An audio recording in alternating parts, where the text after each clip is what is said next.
morning to all. Good morning. Yes. So అంతా కూడా టీఎస్పీఎస్ఏ కదా.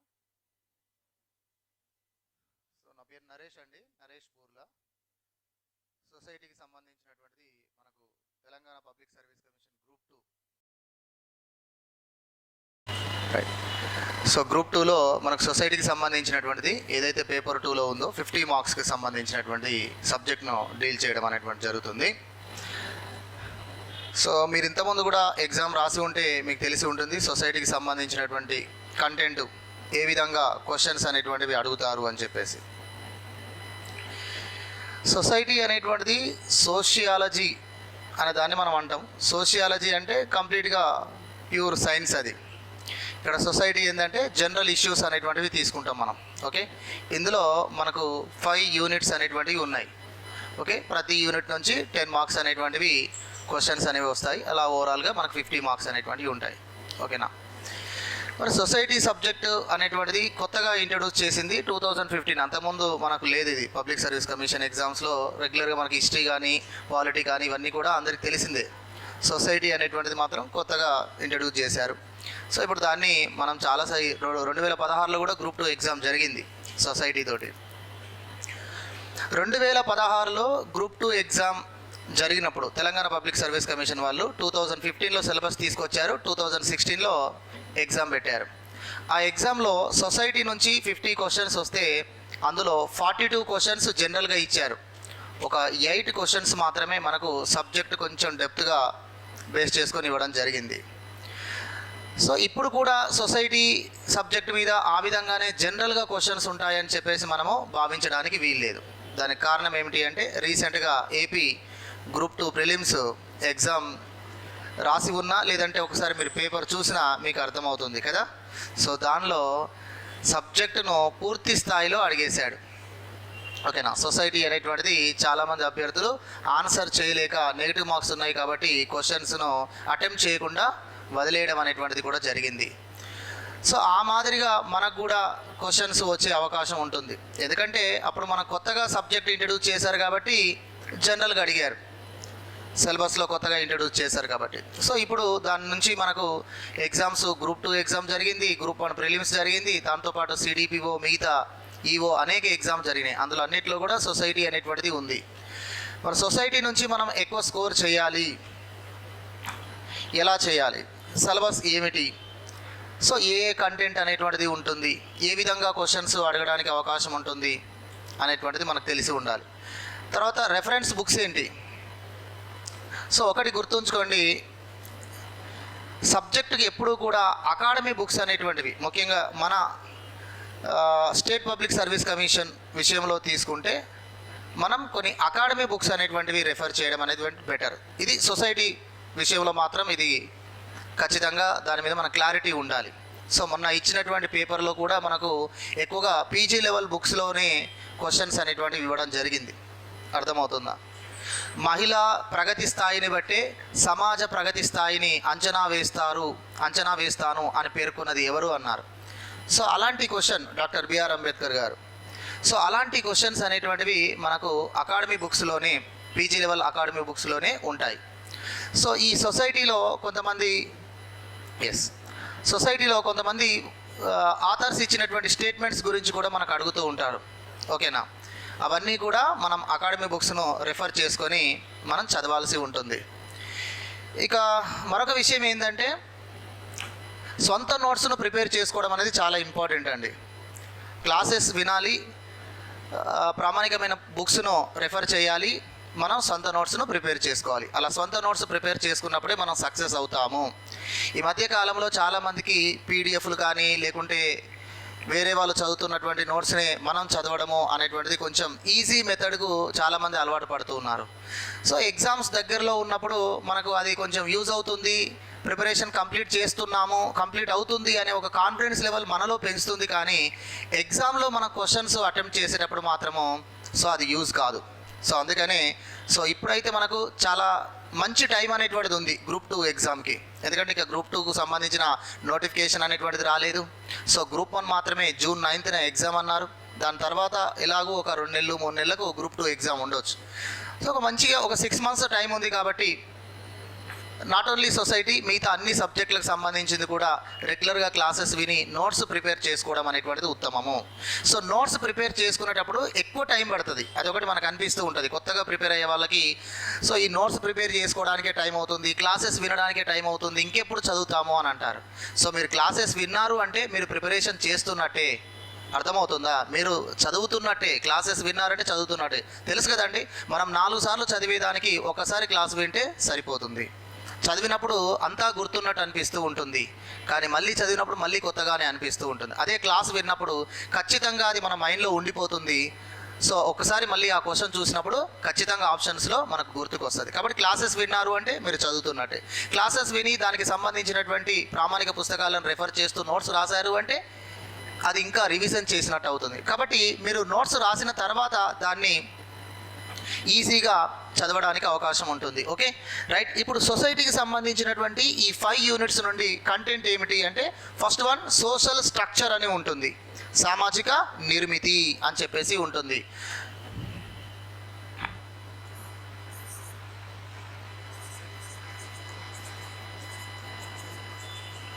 సోషల్ స్ట్రక్చర్ అని చెప్పేసి ఉంటుంది, సామాజిక నిర్మితి.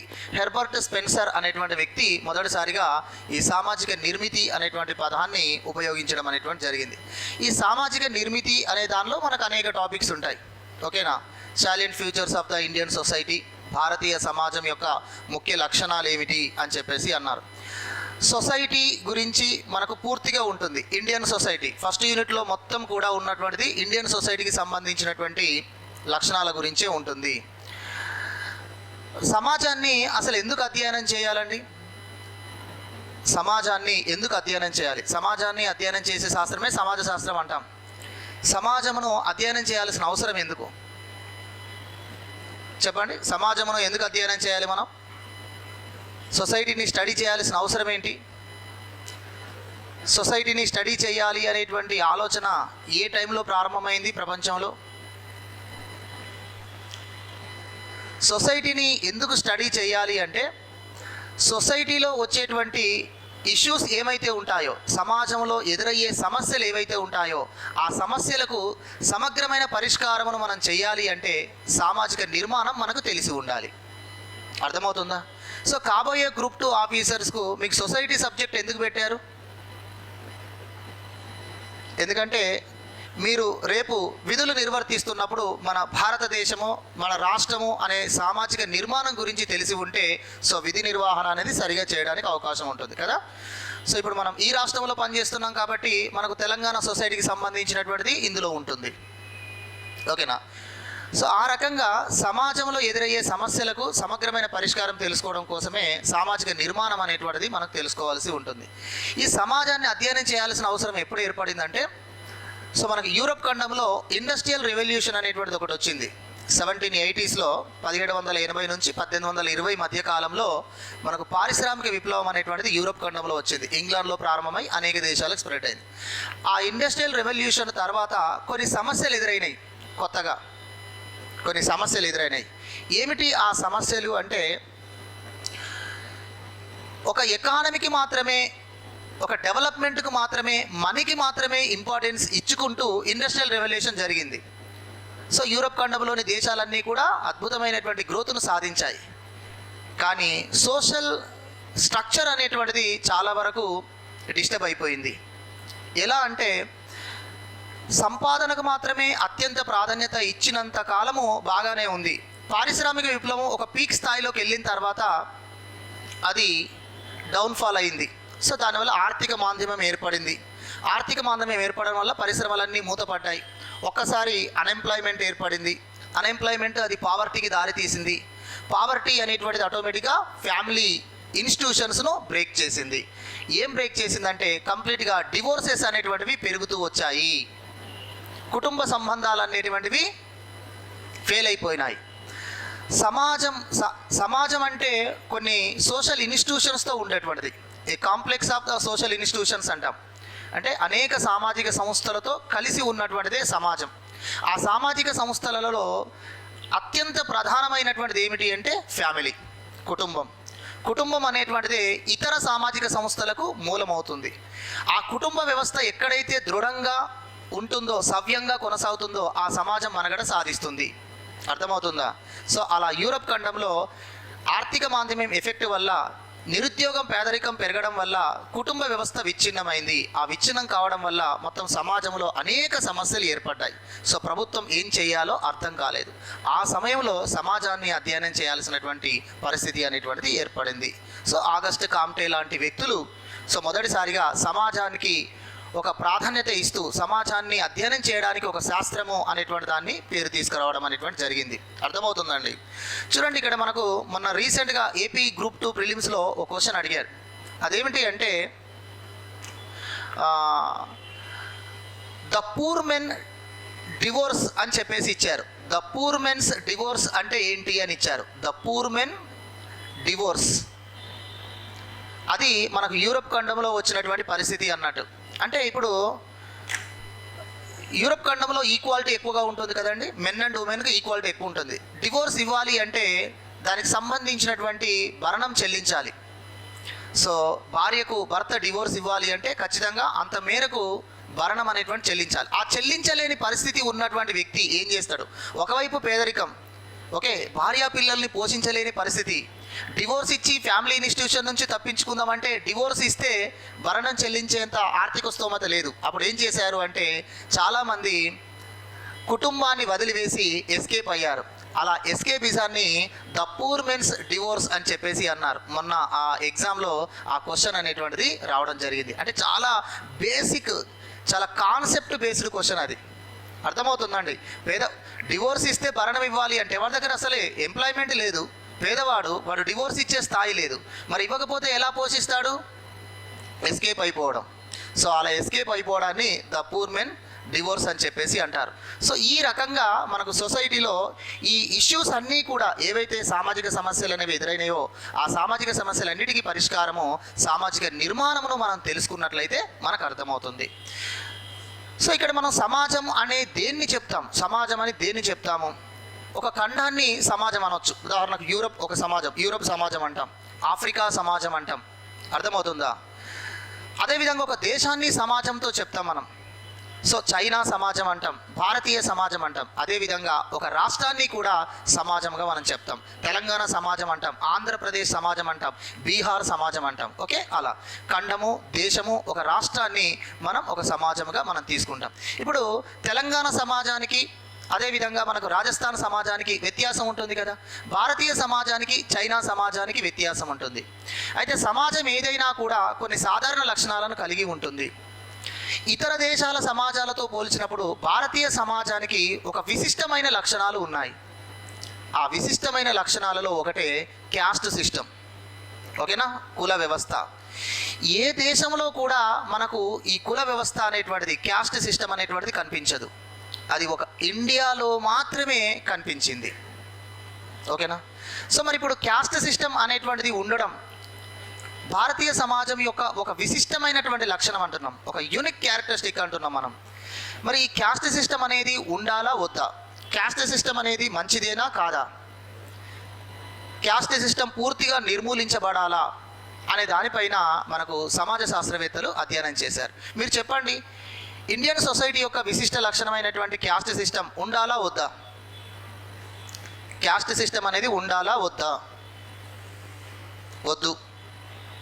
ఇంకా క్యాస్ట్ సిస్టమ్ అనేటువంటిది, కుల వ్యవస్థ అనేటువంటిది ఉండాలా వద్దా? కుల వ్యవస్థ పూర్తిగా నిర్మూలించబడాలంటారా? కుల వ్యవస్థ పూర్తిగా నిర్మూలించబడాలంటారా? అంతేనా? ఏ సమాజానికైనా ఒక ప్రత్యేకత ఉన్నప్పుడు ఆ సమాజం ఆ ప్రత్యేకతను కాపాడుకోవడానికి ప్రయత్నం చేస్తుంది. అర్థమవుతుందా? ఇప్పుడు మన తెలంగాణ సమాజం ఉంది. తెలంగాణ సమాజంలో గిరిజన సంస్కృతికి సంబంధించిన అనేక అంశాలు ఉంటాయి. వాటిని మనం కాపాడుకునే ప్రయత్నం చేస్తాం. అందులో భాగంగానే బతుకమ్మ పండుగను రాష్ట్ర పండుగగా చేశాం. అందులో భాగంగానే మేడారం జాతరను మనం ప్రభుత్వం అధికారికంగా నిర్వహిస్తుంది. ఎందుకంటే సో ఈ బతుకమ్మ పండుగ అనేటువంటిది మన తెలంగాణ ప్రాంతంలో మాత్రమే జరుగుతున్నటువంటిది. అనేక పూజా విధానాలు, అనేక పండుగలు ఇతర రాష్ట్రాలలో ఉన్నాయి కదా. దేవునికి పూలతోటి మనం పూజ చేస్తాం. పూలనే పూజించేటువంటి ఒక సంస్కృతి మన తెలంగాణలో ఉంది. అది మన తెలంగాణ సమాజం యొక్క ప్రత్యేకత. దాన్ని మనం కాపాడుకోవాలా వద్దా? కాపాడుకోవాలి. అలానే ఇతర సమాజాలలో లేనటువంటి కుల వ్యవస్థ భారతీయ సమాజంలో ఉంది. కాబట్టి ఈ కుల వ్యవస్థ అనేటువంటిది కూడా ఉండాలి.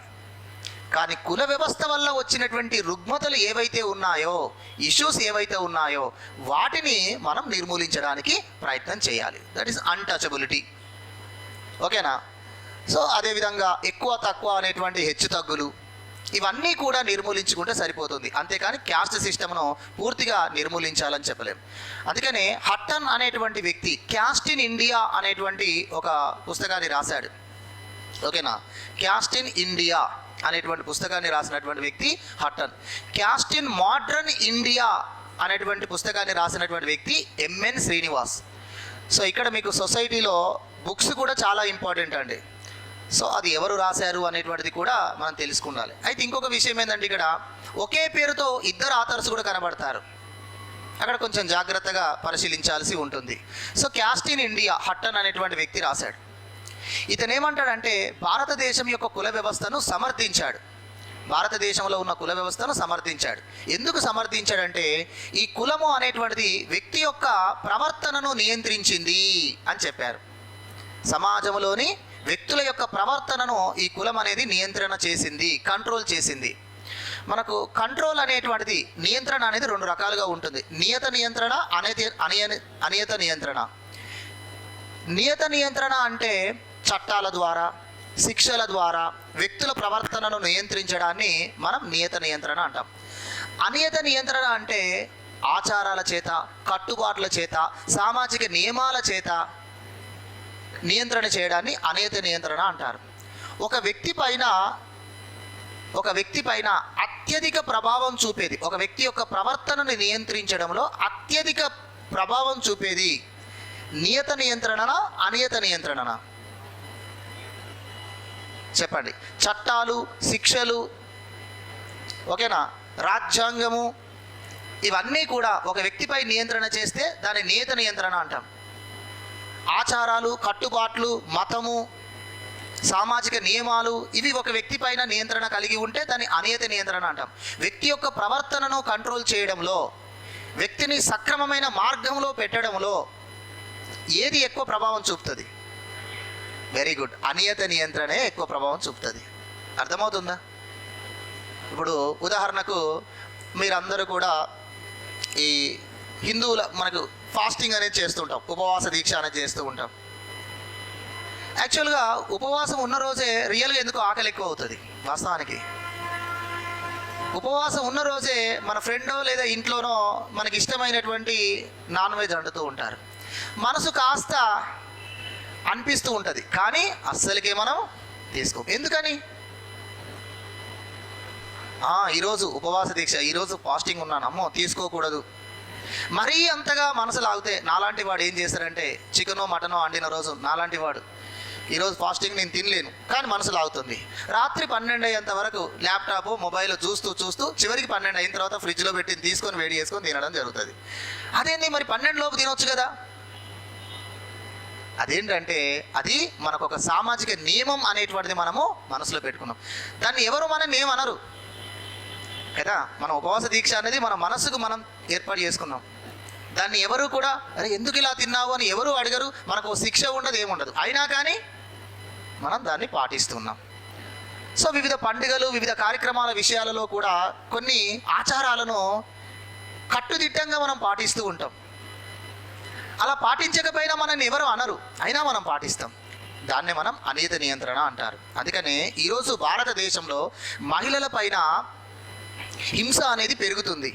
దీన్ని కంట్రోల్ చేయడం కోసం ప్రభుత్వం కఠినమైన చట్టాలు తీసుకొచ్చింది, అయినా హింస తగ్గట్లేదు. అవునా? ఇప్పుడు మనకు నిర్భయ యాక్ట్ అనేది ఉంది. ఎంత పవర్ఫుల్ యాక్ట్ అండి. అక్కడ జరిగినటువంటి తప్పిదము ఒకవైపే చూస్తుంది, రెండో వైపు చూడరు. అర్థమవుతుందా? సో రేపు జరిగింది అంటే సో దాని కారకుడైనటువంటి వ్యక్తిని అవసరమైతే ఉరిశిక్ష విధించేటువంటి అవకాశాన్ని చట్టంలో కల్పించారు. యాసిడ్ అటాక్ చేస్తే మినిమం 10 సంవత్సరాల జైలు శిక్ష విధిస్తున్నారు. ఒకవేళ యాసిడ్ అటాక్ ఒక అబ్బాయి ఒక అమ్మాయి పైన చేయడానికి ప్రయత్నం చేసినప్పుడు ఆ అబ్బాయి చేసే దాడిని అడ్డుకోవడానికి చేసే ప్రయత్నంలో అవసరమైతే ఆ వ్యక్తిని చంపినా కూడా అది మర్డర్ కాదంటున్నారు. ఎంత పవర్ఫుల్ అండి. రియల్గా ఒక అబ్బాయిని పిలిచి ఆమె ప్రపోజ్ చేసి వాడు కాదన్నాడు అని చెప్పేసి చంపేసి పక్కనే యాసిడ్ బాటిల్ పడేసి నా మీద యాసిడ్ దాడి చేయడానికి వచ్చాడు, అందుకే నేను ప్రతిదాడి చేసి ఇలా చేశాను అని అన్నాం అనుకోండి, కత్తి ఎక్కడ ఉందమ్మా, సరే నువ్వు వెళ్ళిపోయి ఇంటికి అని చట్టం రాశారు. ఇంత ఉమెన్స్కు ఇంత రక్షణ కల్పిస్తూ చట్టాలు చేశారు. అయినా తగ్గినాయా? రేప్ కేసెస్ తగ్గినాయా? యాసిడ్ అటాక్ తగ్గినాయా? మహిళలపై హింస తగ్గిందా? తగ్గలేదు. ఎందుకు అంటే మనకు చట్టాలు మాత్రమే కంట్రోల్ చేస్తావి అనడం కరెక్ట్ కాదు. సమాజంలో మార్పు రావాలి. అర్థమవుతుందా? సమాజంలో మార్పు రావాలి. ఇటీవల కాలంలో సమాజంలో మతాచారాలకు ఎక్కువ ఇంపార్టెన్స్ ఇస్తూ ఉన్నారు. అది ఏ గవర్నమెంట్ ఏ పార్టీ అనేది పక్కన పెడితే మతాచారాలకు ఎక్కువ ఇంపార్టెన్స్ ఇస్తున్నారు. ఎందుకో తెలుసా? ఎందుకంటే మన మోడ్రన్ లైఫ్లో ఆధునిక కాలంలో మనం ఈ పాశ్చాత్య సంస్కృతి వైపు వెళ్తున్నప్పుడు మన సామాజిక నియమాలను మనం బ్రేక్ చేస్తున్నాం. దానివల్ల సమాజంలో సమస్యలు ఎదురవుతున్నాయి. సో అందుకనే మళ్ళీ మనము పాతకాలం అంటే పాత విధానాలను పాటించడం జరుగుతుంది. సో అనియత నియంత్రణ అనేటువంటిది ఎక్కువ ప్రభావితం చేస్తుంది. అందులో మెయిన్గా కులం అనేది ఎక్కువ ప్రభావితం చేస్తుంది. కులానికి కొన్ని నియమాలు ఉంటాయి, ఆ నియమాలను తప్పనిసరిగా పాటించడం అనేది జరుగుతుంది. అందుకని కుల వ్యవస్థను సమర్థించిన వ్యక్తి హట్టన్. ఇదే కుల వ్యవస్థ పైన అనేక వ్యక్తులు అనేక రకాలుగా అభిప్రాయాలు చెప్పారు. మహాత్మా గాంధీజీ కూడా కుల వ్యవస్థను సమర్థించాడు. ఎందుకు అంటే డివిజన్ ఆఫ్ లేబర్ జరిగింది అన్నాడు. సమాజంలో ఏ ప్రజా సమూహం ఏం పని చేయాలో డిసైడ్ అయింది, శ్రమ విభజనకు దారి తీసింది. దానివల్ల గ్రామాలు స్వయం సమృద్ధి సాధించబడ్డాయి. కానీ గాంధీజీ గారు కుల వ్యవస్థను సమర్థించాడు. కుల వ్యవస్థ ద్వారా ఉన్నటువంటి అస్పృశ్యత అన్టచబిలిటీని మాత్రము తను ఖండించడం జరిగింది. డాక్టర్ బిఆర్ అంబేద్కర్ గారు కుల వ్యవస్థను తీవ్రంగా వ్యతిరేకించాడు. అసలు కుల వ్యవస్థనే నిర్మూలించబడాలి అన్నారు. ఎందుకంటే కుల వ్యవస్థ వల్లనే హెచ్చు తగ్గులు అనేవి సమాజంలో ఏర్పడతాయి. కుల వ్యవస్థ వల్లనే అస్పృశ్యత అనేటువంటిది ఉంటుంది. ఈ అస్పృశ్యత అనేది పూర్తిగా అంతం కావాలి అంటే దీనికి మూలమైన కుల వ్యవస్థ నిర్మూలించబడాలి అని చెప్పేసి తను పేర్కొనడం జరిగింది. సో ఇలా భారతదేశంలో భారతీయ సమాజం యొక్క లక్షణమైనటువంటి కుల వ్యవస్థ పైన అనేక మంది అనేక రకాలుగా తమ అభిప్రాయాలు చెప్పారు. సో ఈ విధంగా మనకు క్యాస్ట్ అనేటువంటి టాపిక్ ఉంటుంది. మరి ఈ కుల వ్యవస్థ ఎలా ఆవిర్భవించింది? ఇతర సమాజాలలో లేనటువంటి క్యాస్ట్ సిస్టమ్ అనేది ఇండియన్ సొసైటీలోనే ఎలా ఆవిర్భవించింది? కుల వ్యవస్థ ఆవిర్భావం ఎలా జరిగింది చెప్పండి. మనకు చైనా సమాజంలో కానీ, యూరోప్ సమాజంలో కానీ, ఆఫ్రికా సమాజంలో కానీ ఎక్కడా కనిపించని ఈ కుల వ్యవస్థ భారతీయ సమాజంలోనే కనిపించడానికి కారణం ఏమిటి? ఏంటిదండి కారణము? భారతీయ సమాజంలోనే కనిపించడానికి కారణం ఏమిటి? ఆక్యుపేషన్స్. ఇతర సమాజాలలో కూడా అనేక వృత్తులు ఉంటాయి కదా, అనేక మంది అనేక రకమైనటువంటి ఆక్యుపేషన్ చేస్తూ ఉంటారు. అక్కడ కుల వ్యవస్థ లేదు, కానీ భారతీయ సమాజంలోనే కుల వ్యవస్థ వచ్చింది. సంస్కృతి ఏంటండి? Varna system. Okay, varna system ఎందుకు వచ్చింది? వర్ణా సిస్టమ్ నుంచే క్యాస్ట్ సిస్టమ్ వచ్చింది. Very good. ఓకేనా? ఈ వర్ణా సిస్టమ్ ఎందుకు వచ్చింది? వర్ణ వ్యవస్థ ఎందుకు వచ్చింది? వేదాలలో చెప్పబడింది. చూడండి, భారతదేశంలో భారతీయ సమాజాన్ని అధ్యయనం చేసినటువంటి ప్రతి సమాజ శాస్త్రవేత్త, భారతీయ సమాజాన్ని అధ్యయనం చేసిన సోషియాలజిస్టులలో 90% సోషియాలజిస్టులు మనకు ఫారినర్సే. మన ఇండియన్ సొసైటీని స్టడీ చేసిన వారందరూ కూడా 90% మంది విదేశీయులు ఎక్కువగా భారతీయ సమాజంను అధ్యయనం చేయడానికి ఆసక్తి చూపారు. ఒక 10% మాత్రమే మన భారతీయ సమాజ శాస్త్రవేత్తలు ఉన్నారు. శరత్ చంద్ర రాయ్, రామ్ అహుజా లాంటి వ్యక్తులు. భారతీయ సమాజాన్ని అధ్యయనం చేసినటువంటి ప్రతి సమాజ శాస్త్రవేత్త ఈ సమాజాన్ని పూర్తిగా అర్థం చేసుకోవాలంటే క్యాస్ట్ సిస్టమ్ను తెలుసుకోవాలి అంటారు. అంటే కుల వ్యవస్థను తెలుసుకోకుండా ఈ సమాజాన్ని మనము అధ్యయనం చేయలేం. అలా కుల వ్యవస్థ అనేటువంటిది ఈ సమాజంలో ఆ విధంగా ఉంది. హిందూ మతానికి ఉక్కు కవచం లాంటిది ఈ కుల వ్యవస్థ అంటాడు ఏఆర్ దేశాయ్ లాంటి వ్యక్తి. అయితే ఇది హిందూ మతానికే పరిమితమైందా? భారతదేశంలో ఇది హిందూ మతానికే పరిమితమైందా కుల వ్యవస్థ? ఇతర మతాలలో ఉందా? ఉంది. ఇప్పుడు హిందూ మతం అంటే భారతీయ మతం, భారతదేశంలో పుట్టింది కాబట్టి. హిందువులు అంటే ఎవరండి? హిందూస్ అంటే ఎవరు? హిందువులు అంటే ఎవరు? హిందువులు అంటే వైదికులు, బౌద్ధులు, జైనులు మరియు సిక్కులు, వీరందరినీ కూడా హిందువులుగానే మనం పేర్కొంటాం. మనం జనరల్గా తీసుకుంటే వైదికులను మాత్రమే హిందువులు అంటూ ఉంటాం, కానీ సిక్కులు, బౌద్ధులు, జైనులు కూడా హిందువులే. ఎందుకంటే హిందూ అనేటువంటి పదము ఒక జియోగ్రఫికల్ వర్డ్, ఒక భౌగోళిక పదం. దాని పూర్వం పేరు సింధు అని చెప్పేది ఉండేది. ఓకేనా? సింధు అనే పదాన్ని హిందూ అని చెప్పేసి పలకడం జరిగింది పర్షియన్స్. దానివల్ల సింధు దేశం కాస్త హిందూ దేశంగా మారింది. ఈ హిందూ దేశంలో పుట్టిన మతం అంతా కూడా, మతాలన్నీ కూడా హిందూ మతంగానే చెప్పబడతాయి. వారందరూ కూడా హిందువులుగానే పేర్కొనబడతారు. హిందూ మతం యొక్క ఉక్కు కవచం కుల వ్యవస్థ. మరి ఇది హిందూ మతానికే పరిమితం కావాలి, కానీ ఇతర మతాలకు కూడా ఇది స్ప్రెడ్ అయింది. అనగా భారతదేశంలో ఉన్న ముస్లిం, ఇస్లాం మతంలో కూడా కుల వ్యవస్థ ఉంది. భారతదేశంలో ఉన్నటువంటి క్రైస్తవులలో కూడా కుల వ్యవస్థ అనేటువంటిది ఉంది. ఉందా లేదా? కుల వ్యవస్థ అనేటువంటిది మనకు కనిపిస్తుంది. సో మొన్న అడిగారు క్వశ్చన్, భారతదేశంలో భారతీయ ముస్లింలలో మనకు కులాలు అనేవి 3 వర్గాలుగా క్లాసిఫికేషన్ చేశారు. ఎలా అయితే హిందువులలో అగ్ర కులాలు, మధ్యస్థ కులాలు, నిమ్న కులాలు అనేటువంటి క్లాసిఫికేషన్ ఉందో, అలానే మనకు ముస్లింలలో కూడా కులాలను 3 వర్గాలుగా చేశారు. అష్రాఫ్, అజ్లాఫ్, అర్జాల్ అని చెప్పేసి. ఓకేనా? అష్రాఫ్ అంటే ఎగువ వర్గంగా చెప్పబడినటువంటి కులాలు. షేక్, పఠాన్, సయ్యదు అనేటువంటి వాళ్ళను మనం అగ్రకులాలుగా, అగ్రవర్గాలుగా పేర్కొంటారు. ఓకేనా? సో తర్వాత అజ్లాఫ్ అనేటువంటి వర్గానికి చెందినటువంటి కులాలని ఓబీసీ జాబితాలో చేర్చాలి అని సచార్ కమిటీ పేర్కొనడం జరిగింది. సచార్ కమిటీ రికమెండేషన్ చేసింది. అర్జాల్, హలాల్ కోరు అనేటువంటి కొన్ని కులాలు ఉన్నాయి, వాళ్ళు అర్జాల్ గ్రూప్గా పేర్కొనబడుతున్నారు. వారిని ఎస్సీ జాబితాలో చేర్చాలి అని సచార్ కమిటీ చెప్పింది. ఓకేనా? సో ఈ రకంగా భారతదేశంలో మాత్రమే కనిపించే ఈ కుల వ్యవస్థ హిందూ మతము ద్వారానే వచ్చిన, ఇది హిందూ మతానికే పరిమితం కాక ఇతర మతాలకు కూడా కనిపిస్తుంది. అది మన సమాజం యొక్క ప్రత్యేక లక్షణం. అయితే ఈ కుల వ్యవస్థ భారతీయ సమాజంలోనే ఏర్పడడానికి కారణం ఏమిటి అంటే, ఒకటి జాతి విభేదం. ఓకేనా? జాతి విభేదము అంటే 2 జాతుల మధ్య వచ్చినటువంటి విభేదమును బేస్ చేసుకొని ఈ వర్ణ వ్యవస్థ అనేటువంటిది ఏర్పడింది. ఎవరు వాళ్ళు అంటే, సో భారతదేశంలో సింధు ప్రజలు ఉండేవారు. సింధు పరివాహ ప్రాంతంలో మన పూర్వీకులు ఉండేవారు. వారు మెడిటేరియన్స్, వారినే ద్రావిడులు అని చెప్పేసి అన్నాం. ఈ ప్రాంతానికి పూర్వకాలంలో వచ్చినటువంటి వాళ్ళు ఆర్యులు, వారు నార్డిక్ అనేటువంటి జాతి వారు. ఈ ఆర్యులు పశుపోషకులు సంచార జీవితం గడుపుకుంటూ భారతదేశానికి ఎంటర్ అయ్యారు. స్థిర నివాసం కలిగి పట్టణ నాగరికతతో గొప్ప నాగరికతను అనుభవిస్తున్నటువంటి సింధు ప్రజలు ఆర్యుల చేత ఓడించబడ్డారు.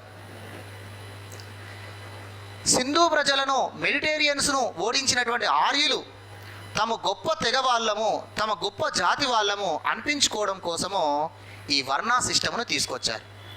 ప్రారంభంలో మనకు 2 వర్ణాలే ఉండేవి. ఏవేది? ఆర్యవర్ణము, దస్యవర్ణము. ఆర్యవర్ణము, దస్యవర్ణం. ఆర్య అంటే ఏంటిదండి? ఆర్య అంటే పూజ్య, గొప్పని, అంటే గొప్ప వర్ణం వాళ్ళు అని చెప్పి ఆర్యులు తమ ఆర్యవర్ణం వాళ్ళని, ద్రావిడులను దస్యవర్ణం, దస్యులు అంటే దాసులు, దిగువ వర్గం వారు అని చెప్పేసి పేర్కొనడం జరిగింది. ఇలా ఆర్యవర్ణము, దస్యవర్ణము అని చెప్పేసి 2 వర్ణాలు సృష్టించారు. ఓకేనా? వర్ణము అంటే రంగు. సో వీరు తెలుపు రంగును కలిగి ఉన్నారు కాబట్టి ఆర్యవర్ణం, వీరు నలుపు రంగును కలిగి ఉన్నారు కాబట్టి దస్యవర్ణము అని చెప్పేసి అన్నారు. అన్న తర్వాత ఈ ఆర్యవర్ణంలో మళ్ళీ మనకు చాతుర్వర్ణ వ్యవస్థ అనేటువంటిది తీసుకురావడం జరిగింది. ఓకేనా? సో అది బ్రాహ్మణ, క్షత్రియ, వైశ్య, శూద్ర బ్రాహ్మణ, క్షత్రియ, వైశ్య, శూద్ర అని చెప్పేసి తీసుకొచ్చారు. తీసుకొచ్చిన తర్వాత మరి ఈ వర్ణ వ్యవస్థ ఇక్కడితోటి స్టాప్ అయిపోవాలి, కానీ కాలేదు. తర్వాత ఏం జరిగింది? ప్రారంభంలో అయితే 3 వర్ణాలే ఉండేవి అని చెప్తారు. బ్రాహ్మణ, క్షత్రియ, వైశ్య అనే వర్ణమే ఉండేది అని చెప్పేసి అంటారు. తర్వాత శూద్ర వర్ణము ఏర్పడింది అని చెప్పేసి అంటారు.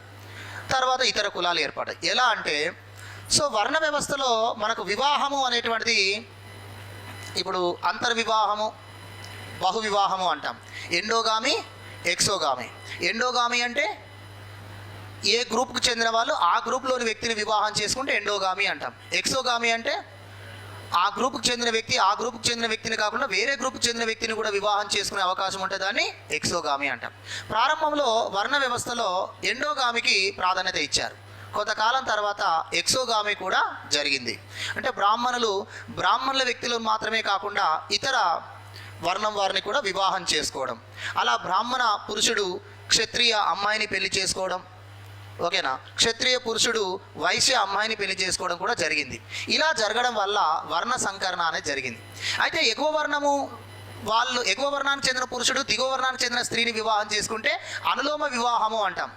దాన్ని మనం హైపర్గామి, ఓకేనా. ఈ సోషియాలజీలో మనకి టర్మినాలజీ అనేది చాలా ఇంపార్టెంట్. హైపర్గామి, హైపోగామి. హైపర్గామి అంటే ఎగువ వర్ణానికి చెందినటువంటి అబ్బాయి దిగువ వర్ణానికి చెందిన అమ్మాయిని పెళ్లి చేసుకుంటే దాన్ని హైపర్గామి అంటాం, అనులోమ వివాహం.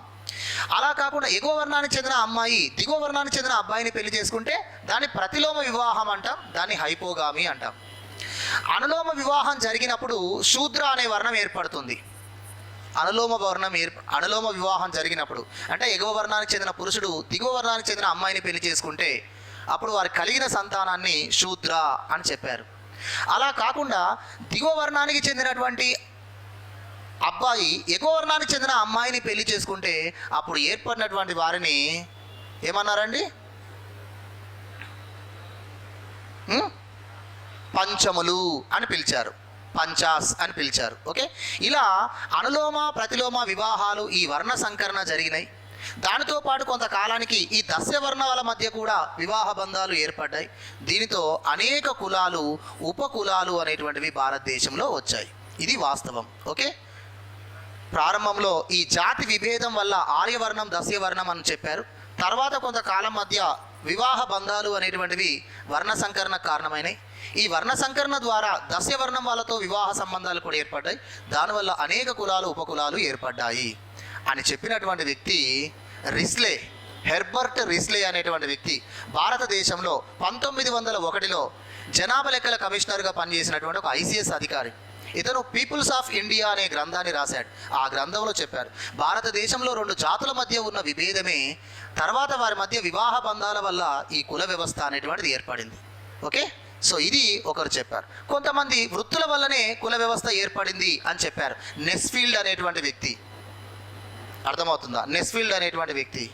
మరికొంతమంది బ్రాహ్మణుల యొక్క ఆధిపత్యం వల్ల కుల వ్యవస్థ ఏర్పడింది అన్నారు. దాని రాజకీయ సిద్ధాంతం బ్రాహ్మణికాల సిద్ధాంతం అంటారు. దాన్ని చెప్పింది అభే డుబోయిస్ అనేటువంటి వ్యక్తులు.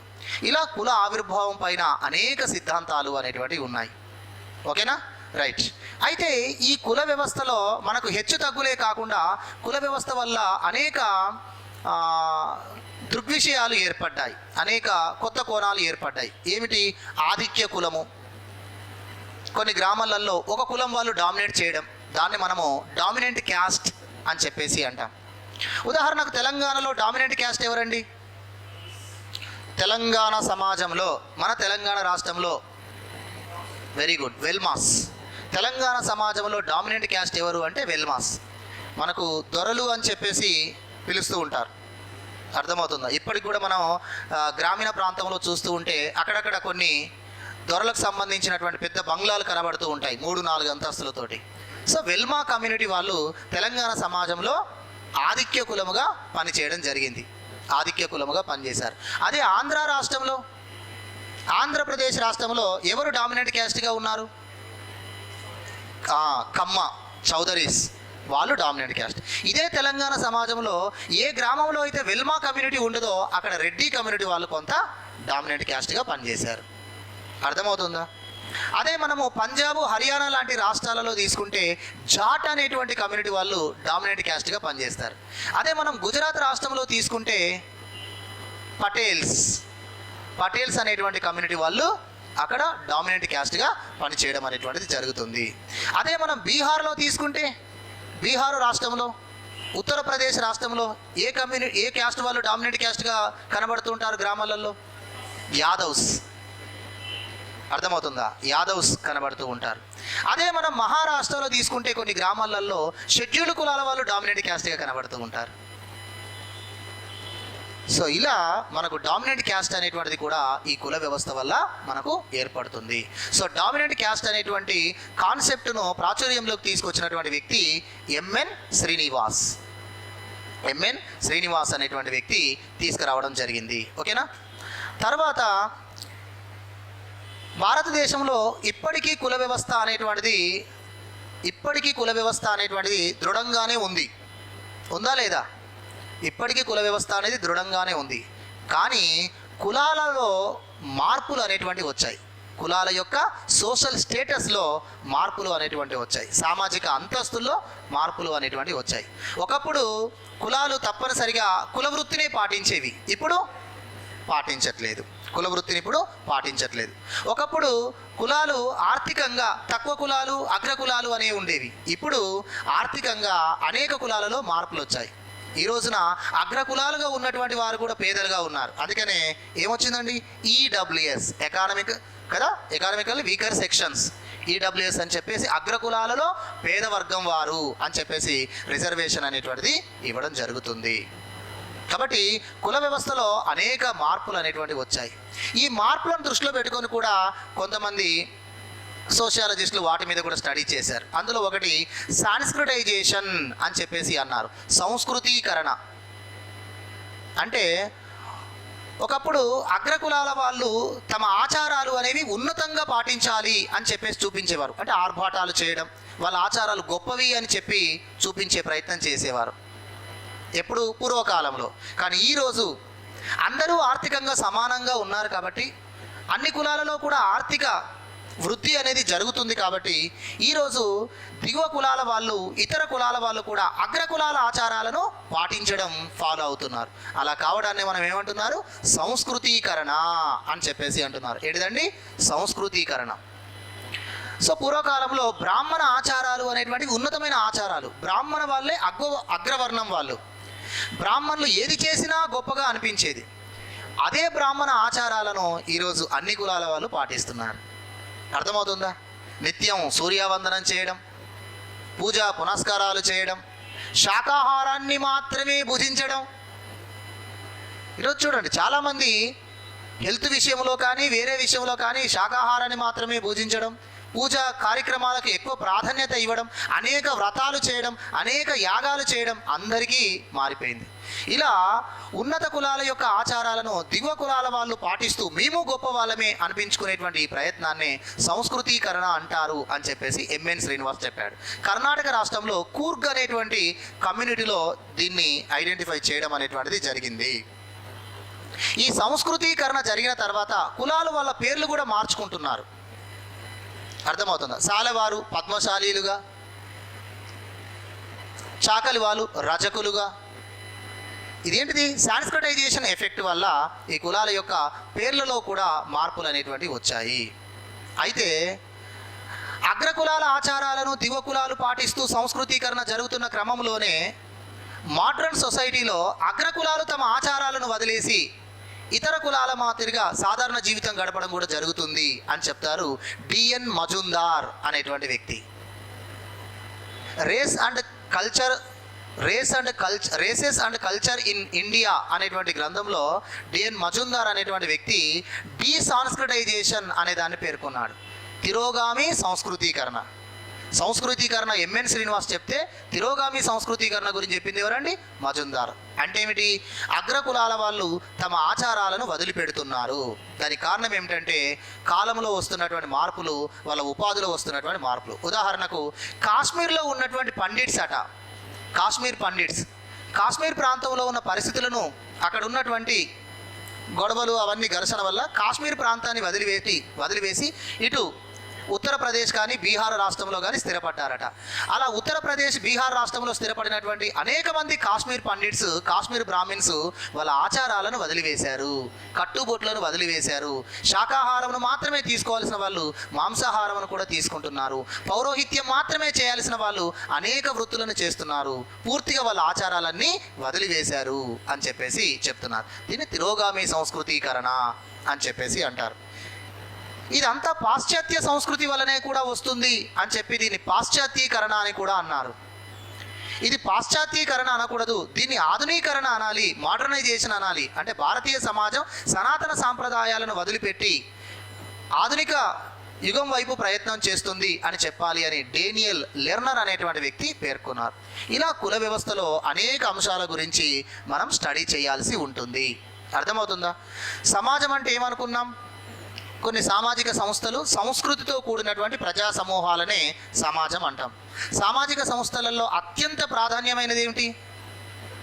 సామాజిక సంస్థలలో వెరీ ఇంపార్టెంట్ ఏంటిదంటే, ఏ సోషల్ ఇన్స్టిట్యూషన్ మనం అత్యంత ప్రధానమైన ఇన్స్టిట్యూషన్ అంటాం?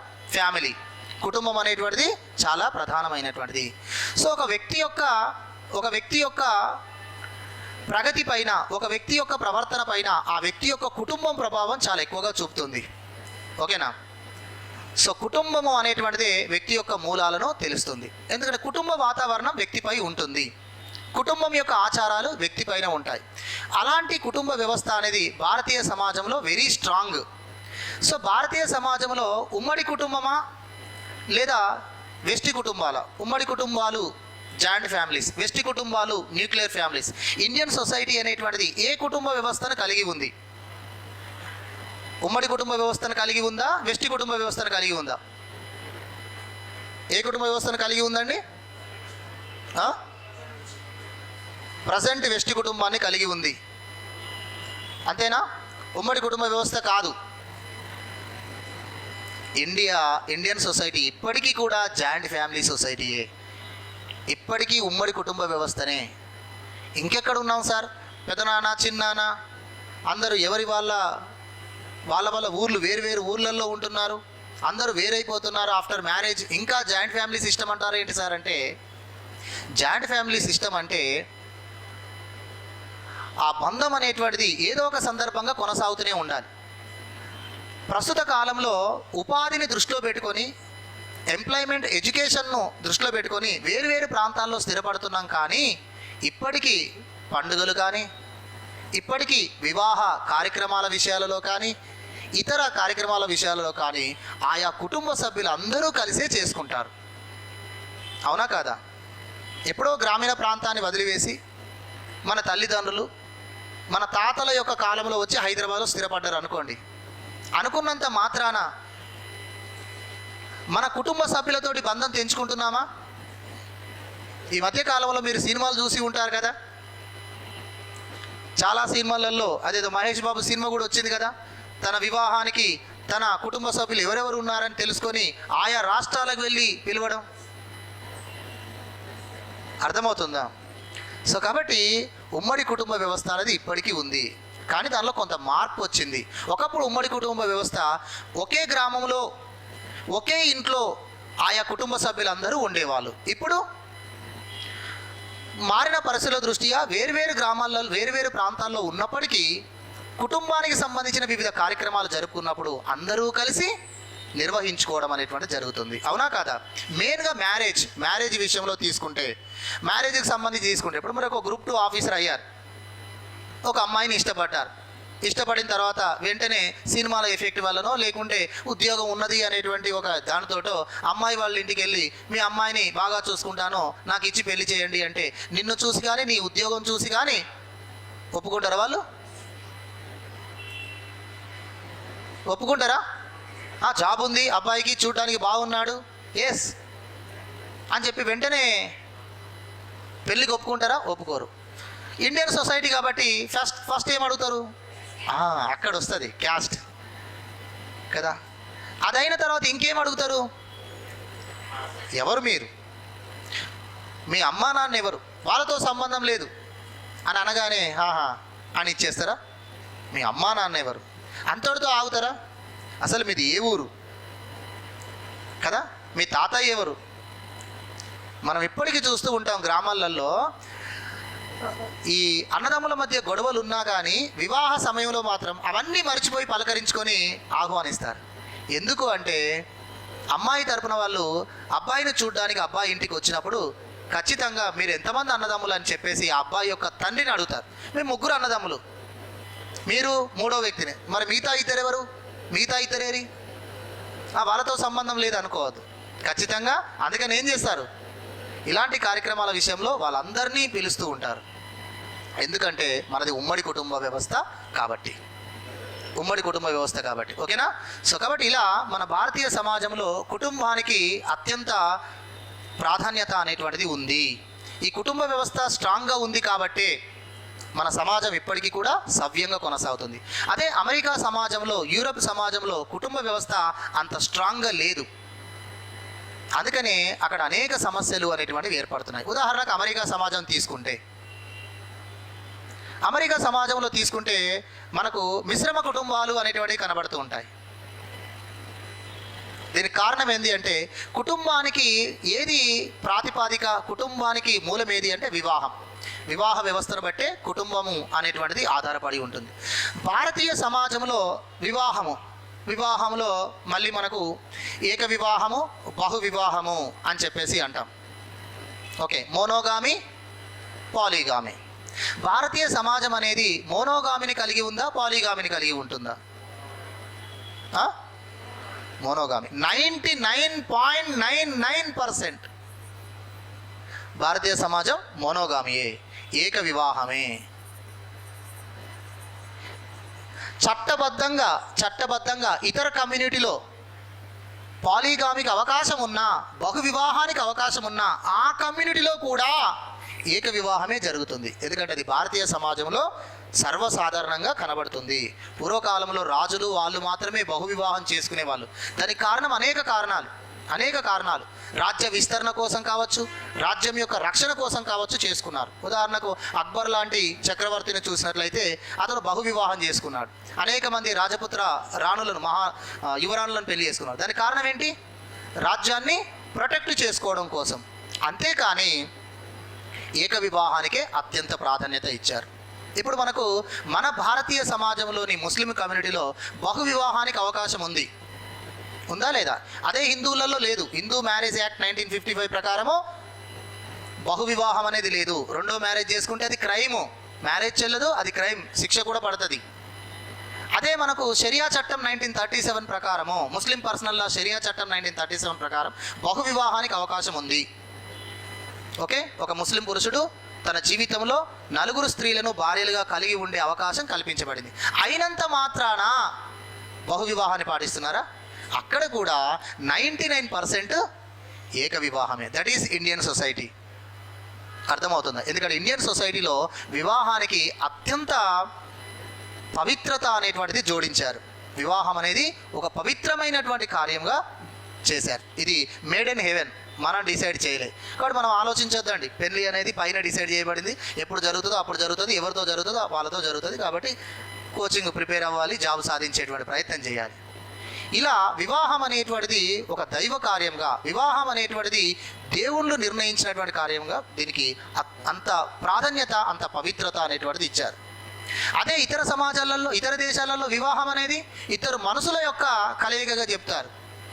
అందుకని అక్కడ వివాహము అనేటువంటిది జరుగుతుంది, వెంటనే విడాకులు అనేటువంటివి కూడా అవుతూ ఉంటాయి. ఎక్కువ అరేంజ్మెంట్ మ్యారేజ్, మన అగ్రిమెంట్ మ్యారేజెస్ అనేటువంటివి మనం ఇతర దేశాలలో చూస్తాం. ఉదాహరణకు అమెరికాలో అగ్రిమెంట్ మ్యారేజెస్ అంటే ఒక అబ్బాయి ఒక అమ్మాయితోటి కొంతకాలం కలిసి ఉంటాడు, కొంతకాలమే.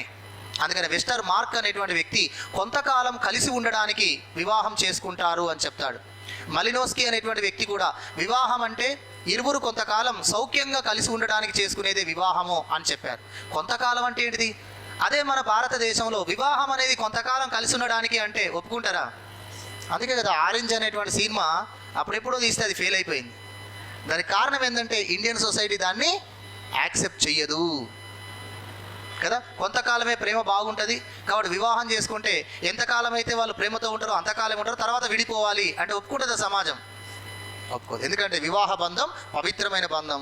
ఇది ఈ జన్మతోటే కాదు, జన్మజన్మల బంధం అని కూడా అంటారు ఇంకా. కాబట్టి వివాహానికి ఇంత ఇంపార్టెన్స్ ఉంది కాబట్టి, ఏక వివాహ వ్యవస్థ ఉంది కాబట్టి కుటుంబం అనేది స్ట్రాంగ్గా ఉంది. అదే అమెరికా లాంటి దేశాలలో అరేంజ్మెంట్ మ్యారేజ్, ఒక అబ్బాయి ఒక అమ్మాయిని వివాహం చేసుకొని కొంతకాలం ఉంటాడు, 3 ఏళ్ళు 5 ఏళ్ళు. సో ఆ లోపు సంతానం అవుతుంది.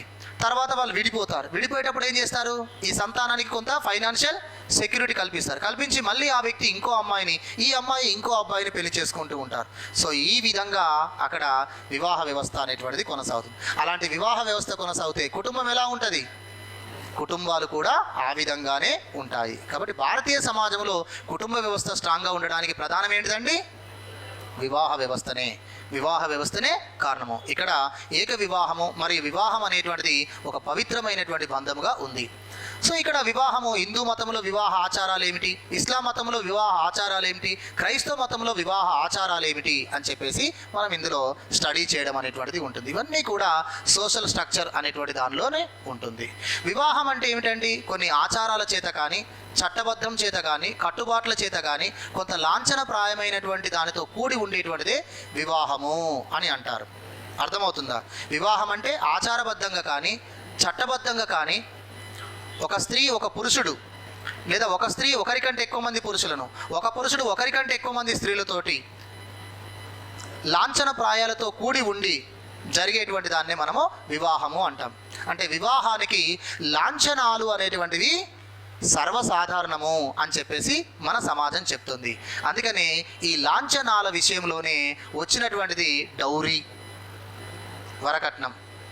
ఇప్పుడు మనకు వరకట్న నిషేధ చట్టం 1961 ఉంది. మన ఎగ్జామ్లో అడిగారు అది ఎప్పుడు అమల్లోనికి వచ్చింది అని. జూలై 1, 1961లో వరకట్న నిషేధ చట్టం అమల్లోనికి వచ్చింది. వరకట్న నిషేధ చట్టం అమల్లోనికి వచ్చినా కూడా హిందూ సమాజంలో వరకట్నాలు అనేటువంటివి లేకుండా పోయాయా? వరకట్నం అనేది లేదా? డౌరీ అనేది ఉందా లేదా? ఇప్పటికీ ఉంది. మరి వరకట్నాన్ని నిషేధించినా ఇంకా వరకట్నం ఉండడానికి కారణం ఏమిటి? చట్టములో ఉన్నటువంటి కొన్ని లోపాలే దీనికి కారణం. ఏంటిదంటే చూడండి, మన హిందూ సమాజం, మన భారతీయ సమాజంలో వివాహానికి ఏది కామన్ అండి? లాంఛనాలు సర్వసాధారణం. ఈ లాంఛనాలను అమ్మాయి తరపున కుటుంబీకులు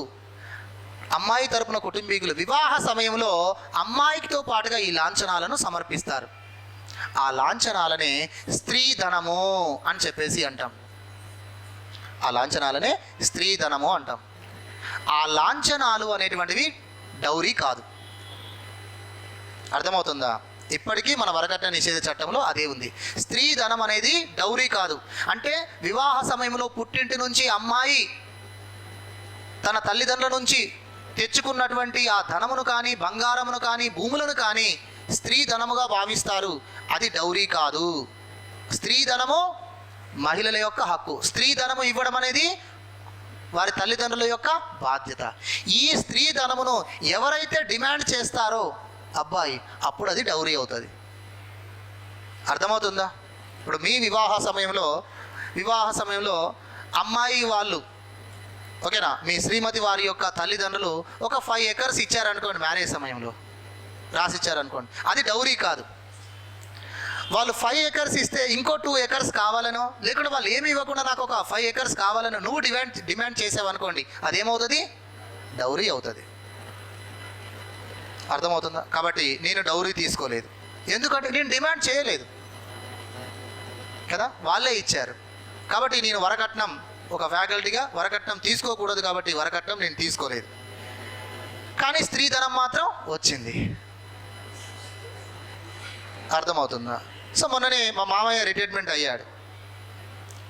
సో కూతురు బాధ్యతగా కొంత బంగారం, కొంత డబ్బులు ఇవ్వడం జరిగింది.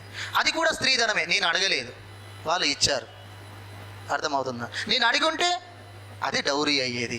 ఈ మాదిరిగా భారతీయ సమాజంలో మనకు ఈ చట్టాలలో ఈ రకమైన ఉంది. ఎందుకంటే లాంఛనాలు సమర్పించడం సర్వసాధారణం. అయితే మారుతున్న కాలంలో ఒకప్పుడు స్త్రీధనం అనేది డిమాండ్ చేయబడేది.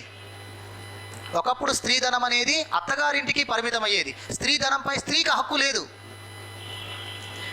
అయితే ఇప్పుడు డౌరీ ఉంది, స్త్రీధనం పేరిట ఉంది. కానీ ఇప్పుడు ఈ స్త్రీధనంపై స్త్రీకి ఎక్కువ హక్కు కనబడుతుంది. అవునా కదా? ఇప్పుడు ఎంత సమర్పించినా వాళ్ళ అమ్మాయి పేరిటనే. వాళ్ళు ల్యాండ్ ఇచ్చినా, వాళ్ళు గోల్డ్ ఇచ్చినా అమ్మాయి పేరిటనే చేస్తున్నారు. దానికి కారణం ఏమిటంటే భారతదేశంలో సామాజిక సమానత్వం అనేటువంటిది వస్తుంది, లింగ వివక్షత అనేటువంటిది తగ్గుతుంది, ఎడ్యుకేషన్ అనేటువంటిది మహిళలకు ఎడ్యుకేషన్ అనేటువంటిది అందింది. దానివల్ల ఈరోజు చదువుకున్నటువంటి అమ్మాయిలు, ఉద్యోగం చేస్తున్నటువంటి అమ్మాయిలు సో పుట్టింటి నుంచి వాళ్ళ హక్కుగా తెచ్చుకుంటున్నారు. అందుకని ఇప్పుడు వారసత్వ హక్కు అనే దానికి ఎక్కువ ప్రాధాన్యత ఏర్పడింది. ఒకప్పుడు కట్నం కావాలని అత్తగారు వేధించేవారు, పాపం అమ్మాయి ఏడ్చేది. ఇప్పుడు ఏమవుతుంది? మా పుట్టింటి నుంచి నాకు రావాల్సింది రాలేదు అని అమ్మాయి ఇప్పుడు కోర్టుకి వెళ్తుంది. మార్పు వచ్చింది కదండి. వచ్చిందా రాలేదా? హిందూ వారసత్వ చట్టం అనేది 1956లోనే చేశారు. దానికి స్త్రీకి వారసత్వ హక్కును కల్పించారు. తల్లిదండ్రుల యొక్క ఆస్తిలో కొడుకులతో పాటు కూతురికి సమానమైన హక్కు అన్నారు. మరి ఎప్పుడో 1956లో చట్టం చేసినా ఈ మధ్య కాలంలోనే సుప్రీంకోర్టు 2021లో చెప్పిన తర్వాత దానికి అంత పాపులారిటీ రావడానికి కారణం ఏంటి అంటే ఈరోజు సమాజంలో మార్పు వచ్చింది. ఒకప్పుడు స్త్రీధనము అత్తగారు డిమాండ్ చేసి తీసుకునే వాళ్ళు, డౌరీగా ఉండేది. ఇప్పుడు ఈ డిమాండ్ అనేది ఇక్కడ తగ్గింది. ఇప్పుడు స్త్రీధనం తన హక్కుగా స్త్రీ గుర్తించింది. కాబట్టి తన పుట్టింటి నుంచి ఇప్పుడు వివాహమైన తర్వాత కూడా తన తల్లిదండ్రులు ఆస్తి పంపకం చేస్తున్నప్పుడు తన సోదరులతో పాటు తనకు కూడా ఆస్తి ఉంటుంది అని చెప్పేసి డిమాండ్ చేయడం జరుగుతుంది. చివరికి ఒక అర్ధెకరం ఉన్నా కూడా ఆ అర్ధెకరం కూడా పంచాల్సిందే. సో సమాజంలో మార్పు వస్తుందా లేదా? సో ఇవన్నీ కూడా మన హిందూ సమాజంలో వచ్చేటువంటి ఈ మార్పులన్నింటినీ కూడా మనం ఇక్కడ చూస్తాం. ఎంత ఇంపార్టెంట్ అయిందంటే ఇప్పుడు ఈ మధ్యకాలంలో జరిగిన ఎగ్జామ్స్లో చూస్తే ఆ చట్టాలలోని సెక్షన్స్ను కూడా అడుగుతున్నాడు. ఓకేనా? సబ్జెక్ట్ చాలా డెప్త్గా చదవాల్సి ఉంటుంది. జస్ట్ ఓరియంటేషన్ క్లాస్ కాబట్టి ఏమేమి ఉంటుందని చెప్పేసి కొంత మనం డిస్కస్ చేస్తున్నాం, కానీ సబ్జెక్ట్ మాత్రం చాలా ఇన్డెప్త్గా చదివితేనే మనం ఇక్కడ స్కోర్ చేయడానికి అవకాశం ఉంటుంది. దీనికి ఒకటే ఎగ్జాంపుల్. ఇప్పుడు మనకు ఆచారాలు అన్నప్పుడు శబరిమల సంబంధించినటువంటి ఇష్యూ గురించి మన క్వశ్చన్ అడిగారు కదా. మామూలుగా ఏం అడుగుతారండి? శబరిమలకు సంబంధించినటువంటి ఆ కేసు ఎప్పుడు జడ్జిమెంట్ వచ్చిందనో లేకుంటే ఏ రకమైన జడ్జిమెంట్ ఇచ్చారనో అడగాలి. సో 5 న్యాయమూర్తులు, దీపక్ మిశ్రా నేతృత్వంలోని 5 న్యాయమూర్తులు 4:1గా ఇచ్చినటువంటి ఆ జడ్జిమెంట్ 2018 సెప్టెంబర్ 28న వచ్చింది. ఆ జడ్జిమెంట్ అడగకుండా ఏ వయసు వల్ల మహిళలకు ప్రవేశం ఉండాలని అది అడగకుండా ఏమడిగాడు? ఆ జడ్జిమెంట్ వచ్చిన తర్వాత ఆలయ ప్రవేశం చేసిన మొదటి 2 మహిళలు ఎవరు అని అడిగారు. అంటే ఇంకా ఏం చదవాలో అర్థం చేసుకోండి. అంటే ఒక ఇష్యూ గురించి మన సబ్జెక్ట్లో ఒక టాపిక్, ఒక అంశం ఉంటే దాని గురించి పూర్తి స్థాయిలో చదవాలి. బేసిక్ పాయింట్ చదవాలి, కాన్సెప్ట్ చదవాలి, దాంతోపాటు అప్డేటెడ్ కూడా చదవాలి. అర్థమవుతుందా? కాబట్టి వివాహము అని అన్న టాపిక్లో మనము వివిధ మతాలలో ఉన్నటువంటి వివాహ వ్యవస్థ గురించి చదవాలి, వివాహ రకాల గురించి చదవాలి, దాంతోపాటు ఆయా మతాలకు సంబంధించిన వివాహ చట్టాల గురించి చదవాలి, దాంతోపాటు రీసెంట్గా వచ్చినటువంటి చట్టాలలోని మార్పులు చదవాలి, సుప్రీంకోర్టు జడ్జిమెంట్ చదవాలి. మనకు 2018లో సెప్టెంబర్ 28న సుప్రీంకోర్టు శబరిమల కేసులో 4:1గా జడ్జిమెంట్ ఇచ్చింది. ఏమని? 10 నుంచి 50 సంవత్సరాల మధ్య వయసుకు వాళ్ళు కూడా ఆలయ ప్రవేశం కలిగి ఉంటారు. అలా లేకుండా ఉండడం అనేటువంటి ఆచారం రాజ్యాంగ హక్కులకు విరుద్ధం, మహిళా హక్కులకు విరుద్ధం అన్నారు. అలా జడ్జిమెంట్ ఇచ్చిన తర్వాత ఆలయ ప్రవేశం చేయడానికి కొంతమంది మహిళలు ప్రయత్నం చేస్తే దాన్ని అడ్డుకున్నారు. అడ్డుకోవడం వలన ముఖద్వారం నుంచి కాకుండా ఒక 2 మహిళలు మరొక మార్గంగా ఆలయ ప్రవేశం చేశారు. వాళ్ళు అమిని మరియు కనకదుర్గ అనేటువంటి మహిళలు. అది 2019 జనవరి 2వ తేదీన వేశారు వాళ్ళు. 2018 సెప్టెంబర్లో జడ్జిమెంట్ వస్తే ఆలయ ప్రవేశం చేస్తే అక్కడ ఉన్నటువంటి వాళ్ళు అడ్డుకుంటే 2019 జనవరి 2వ తేదీన 2 మహిళలు సిబ్బంది వెళ్ళే, అంటే ఇప్పుడు మనకు శబరిమల టెంపుల్కు ముఖద్వారం అంటే మెట్లు, 18 మెట్లు, దాని నుంచి వెళ్ళాలి. అలా వెళ్ళకుండా వెనుక మార్గం నుంచి వెళ్ళడం జరిగింది 2019 జనవరి 2వ తేదీన. ఆ 2 మహిళలు ఆలయ ప్రవేశం చేశారు అనగానే వెంటనే ఆలయ పూజారులందరూ కూడా ఆలయంలో పూజలను ఆపివేసి అపవిత్రత అయింది అని చెప్పేసి కొంతకాలం వాళ్ళు నిరసన వ్యక్తం చేశారు. దాన్ని మనకు ఎగ్జామ్లో అడగడం జరిగింది. అర్థమవుతుందా? ఉదాహరణకు ఇప్పుడు ఇస్లాం మతంలో విడాకులు అంటే ఏమిటండి? డివోర్స్ అని దేన్ని అంటాం?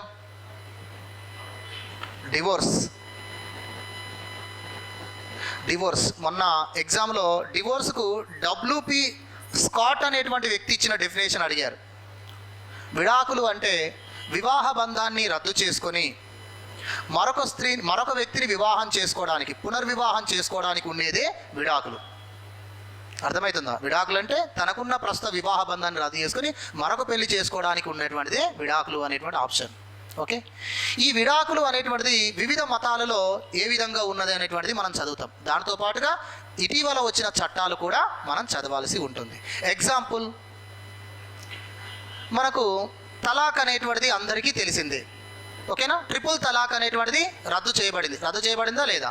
ట్రిపుల్ తలాక్ రద్దు చేయబడింది. సో 2017లో షైరా బానో అనేటువంటి కేసులో ట్రిపుల్ తలాక్, ఇన్స్టెంట్ తలాక్ అనేటువంటిది రద్దు అన్నారు. 2019లో చట్టం తీసుకొచ్చి సో ట్రిపుల్ తలాక్ చెప్పి విడాకులు అంటే అది చట్టరీత్యా నేరం అని కూడా 2019లో చట్టం తీసుకొచ్చారు. అయినప్పటికీ ఇటీవల మళ్ళీ సుప్రీంకోర్టులో తలాక్ విషయంలో సవాలు చేస్తూ మరో కొన్ని కేసులు నమోదైనాయి. తలాక్ ఆల్రెడీ రద్దయింది కదా, మళ్ళీ ఎందుకు కేసులు వేశారు? ట్రిపుల్ తలాక్ రద్దు అయిపోయింది కదా, మళ్ళీ ఎందుకు కేసులు వేశారు? మన కేసు ఎగ్జామ్లో అదే క్వశ్చన్ అడిగారు. అంటే మనకు షరియా చట్టం 1937లో విడాకులకు సంబంధించిన దానిలో తలాక్ అనే తలాక్ అంటే అది అరబిక్ పదం. తలాక్ అనేటువంటి దానిలో 2 విధానాలు ఉన్నాయి. తలాక్ ఈ సున్నత్, తలాక్ ఈ సున్నత్, తలాక్ ఈ బిద్దత్. దీన్నే తలాక్ ఉల్ బదాయి అని కూడా అంటారు. మనకు 2017లో సుప్రీంకోర్టు షైరా బానో కేసులో దేన్ని రద్దు చేసింది? ఏది రాజ్యాంగ విరుద్ధమని రద్దు చేసింది అంటే తలాక్ ఈ బిద్దత్ అనేది రాజ్యాంగ విరుద్ధం అని చెప్పింది. తలాక్ ఈ బిద్దత్ అంటే ఏమిటంటే ఒకేసారి తలాక్ తలాక్ తలాక్ అని 3 సార్లు చెప్తే వెంటనే డివోర్స్, దాన్ని వెనక్కి తీసుకోవడానికి అవకాశం లేదు. తలాక్ చెప్పినటువంటి వ్యక్తి భర్త ఆ మాటను వెనక్కి తీసుకోవడానికి కూడా అవకాశం లేదు. అది ఏ ఉద్దేశంతో అన్నా, అది కోపంగా అన్నా లేకుంటే నిజమైనటువంటి విడిపోవాలి అనే ఆలోచనతో అన్నా, ఏదేమైనా తలాక్ తలాక్ తలాక్ అని 3 సార్లు తన భార్యతో చెప్పినప్పుడు వెంటనే divorce.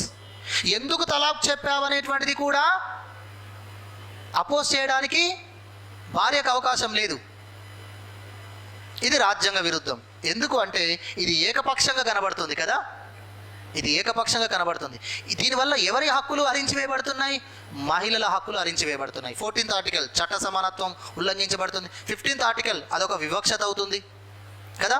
19th article freedom of speech, expression లేకుండా పోతుంది. ఎందుకు తలాక్ చెప్పావని అడిగే అవకాశం లేకుండా పోతుంది. అర్థమవుతుందా? 21 ఆర్టికల్ వారి యొక్క గౌరవప్రదమైన జీవించే హక్కుకు భంగం కలుగుతుంది. 25th ఆర్టికల్ మత ఆచారాలు అనేది ఒకవైపే చూస్తున్నాయి. ఈ తలాక్ చెప్పడం, ట్రిపుల్ తలాక్ చెప్పడం అబ్బాయికే ఉంది, అమ్మాయికి లేదు.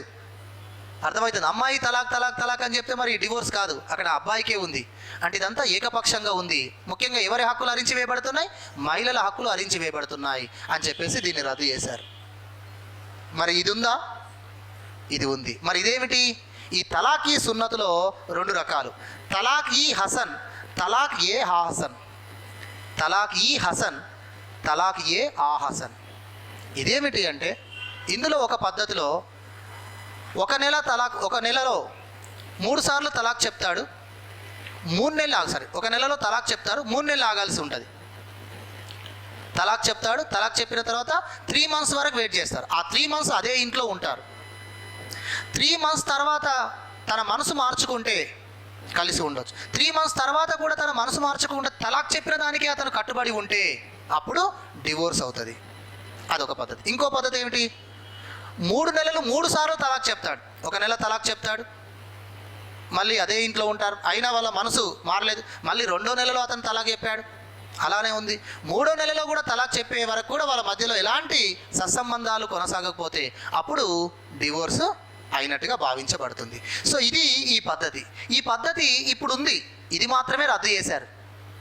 ఎందుకంటే ఇక్కడ తలాక్ చెప్పిన తర్వాత వెనక్కి తీసుకునే అవకాశం ఉంది. తలాక్ చెప్పిన తర్వాత ఒకే ఇంట్లో ఉంటారు కాబట్టి భార్య ప్రశ్నించి ఆ తలాక్ చెప్పిన దాన్ని క్యాన్సిల్ చేసే అవకాశం ఉంది. కాబట్టి దీన్ని క్యాన్సిల్ చేయలేదు, దీన్నే సుప్రీంకోర్టు క్యాన్సిల్ చేసింది. చట్టం కూడా ఇదే చేశారు. అయితే ఇటీవల దీన్ని కూడా రద్దు చేయమని సవాలు చేస్తున్నారు. భారతదేశంలో ఫస్ట్ తెలంగాణ హైకోర్టులోనే ఈ కేసు నమోదైంది. ఫస్ట్ తెలంగాణ హైకోర్టే జడ్జిమెంట్ ఇచ్చింది. ఏమిటి? తలాఖీ సున్నత్ అనేది కూడా మహిళల హక్కులను హరించి వేస్తుంది అని చెప్పేసి అన్నారు. ఎప్పుడైతే హైకోర్టు జడ్జిమెంట్ ఇస్తే దాన్ని మళ్ళీ ఎక్కడ సవాల్ చేస్తారు? సుప్రీంకోర్టులో. కాబట్టి సుప్రీంకోర్టులో సవాల్ చేశారు. మొన్న ఎగ్జామ్లో ఇది అడిగారు. ఇందులో మనకు తలాక్ ఈ హసన్ అనేటువంటిది ఉంది. దీన్ని కూడా రద్దు చేయమని సవాలు చేయడం జరిగింది. అర్థమవుతుందా అండి సబ్జెక్ట్ ఏంటిదో? సబ్జెక్ట్లో మనకు కంటెంట్ కాన్సెప్ట్తో పాటుగా కరెంట్ ఇష్యూస్ కూడా మనము చదవాల్సి ఉంటుంది. కరెంట్ ఇష్యూస్ కూడా మనం చదవాల్సి ఉంటుంది. ఆ విధంగా చదివినప్పుడే మనకి ఎగ్జామ్లో క్వశ్చన్స్ అనేటువంటివి మనం ఆన్సర్ చేయగలుగుతాం. సో మొత్తం మనం ఇదంతా కూడా అప్డేట్ చేసుకొని చదవకపోతే నష్టపోతాం. అప్డేట్ చేసుకొని చదవకపోతే నష్టపోతాం. సో ఇటీవల మనకు వివాహ బంధంలో చాలా వరకు మార్పులు అనేటువంటివి వచ్చాయి. ఏమిటి అంటే, ఇంతకుముందు వివాహేతర బంధం అనేటువంటిది నేరము అనేటువంటిది ఉండేది కదా. ఇప్పుడు వివాహేతర బంధం అనేది నేరము కాదు. వివాహేతర బంధం అనేది నేరం కాదు. సుప్రీంకోర్టు అది జడ్జిమెంట్ ఇచ్చారు. సో ఇలాంటి కొన్ని మార్పులు అనేటువంటివి కూడా మనకు వచ్చాయి. అవన్నీ కూడా ఇందులో చూడాల్సి ఉంటుంది. ఓకేనా? రైట్. సో ఈ విధంగా మనకు ఫస్ట్ సెక్షన్ అంతా కూడా అవే చెప్తుంది. తర్వాత సెకండ్ యూనిట్లో, ఫస్ట్ యూనిట్లో అదే ఉంటుంది. సెకండ్ యూనిట్లో మనకు సోషల్ ఇష్యూస్ ఇచ్చారు. ఓకేనా? సోషల్ ఎక్స్క్లూజన్, సామాజిక వెలి, తర్వాత క్యాస్టిజము, కమ్యూనలిజము, రీజనలిజము, ఓకేనా, మహిళలపై హింస, ఇలాంటి టాపిక్స్ అనేటువంటివి మనకు ఇవ్వడం అనేటువంటిది జరిగింది. ఇందులో ఇక్కడ తీసుకుంటే భారతదేశంలో క్యాస్ట్ సిస్టమ్ ఉంది. దీనిలో మనకు క్యాస్టిజం ఎక్కువ కనబడుతుంది. క్యాస్టిజం అంటే ఏమిటి? తమ కులం మాత్రమే గొప్పది అనేటువంటి భావన, ఇతర కులాల పట్ల ప్రతికూలతను కలిగి ఉండడాన్ని మనం క్యాస్టిజం అంటాం. క్యాస్టిజం వల్ల ఏం జరుగుతుందండి? క్యాస్టిజం వల్ల కులాల మధ్య ఘర్షణలు జరుగుతుంది. కమ్యూనలిజం అంటే ఏమిటండి? మతతత్వం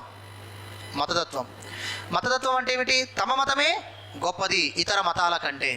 భారతదేశంలో ఇటీవల కాలంలో కమ్యూనలిజం అనేది పెరుగుతుంది కదా. ఇటీవల కాలంలో కమ్యూనలిజం ఎక్కువ పెరుగుతుంది క్యాస్టిజం కంటే. కమ్యూనలిజం, ఒకప్పుడు క్యాస్టిజం ఎక్కువ ఉండేది, కానీ ఇటీవల కాలంలో భారతదేశంలో కమ్యూనలిజం ఎక్కువ అవుతుంది. కమ్యూనలిజం ఎక్కువ కావడానికి కారణం ఏంటండి? మతతత్వం భారతదేశంలో ఇటీవల పెరగడానికి కారణం ఏంటి? ఆప్షన్ ఏ, ప్రజల ఆలోచన విధానంలో మార్పు. ఆప్షన్ బి, పాశ్చాత్య సంస్కృతి. ఆప్షన్ సి, రాజకీయ వ్యవస్థ. ఆప్షన్ డి, ఆర్థిక వ్యవస్థ. ఏది కారణం అండి? రాజకీయ వ్యవస్థ కారణం. ఇటీవల కాలంలో కమ్యూనలిజం పెరగడానికి కారణం ఏంటండి? రాజకీయ వ్యవస్థ. రాజకీయాలే,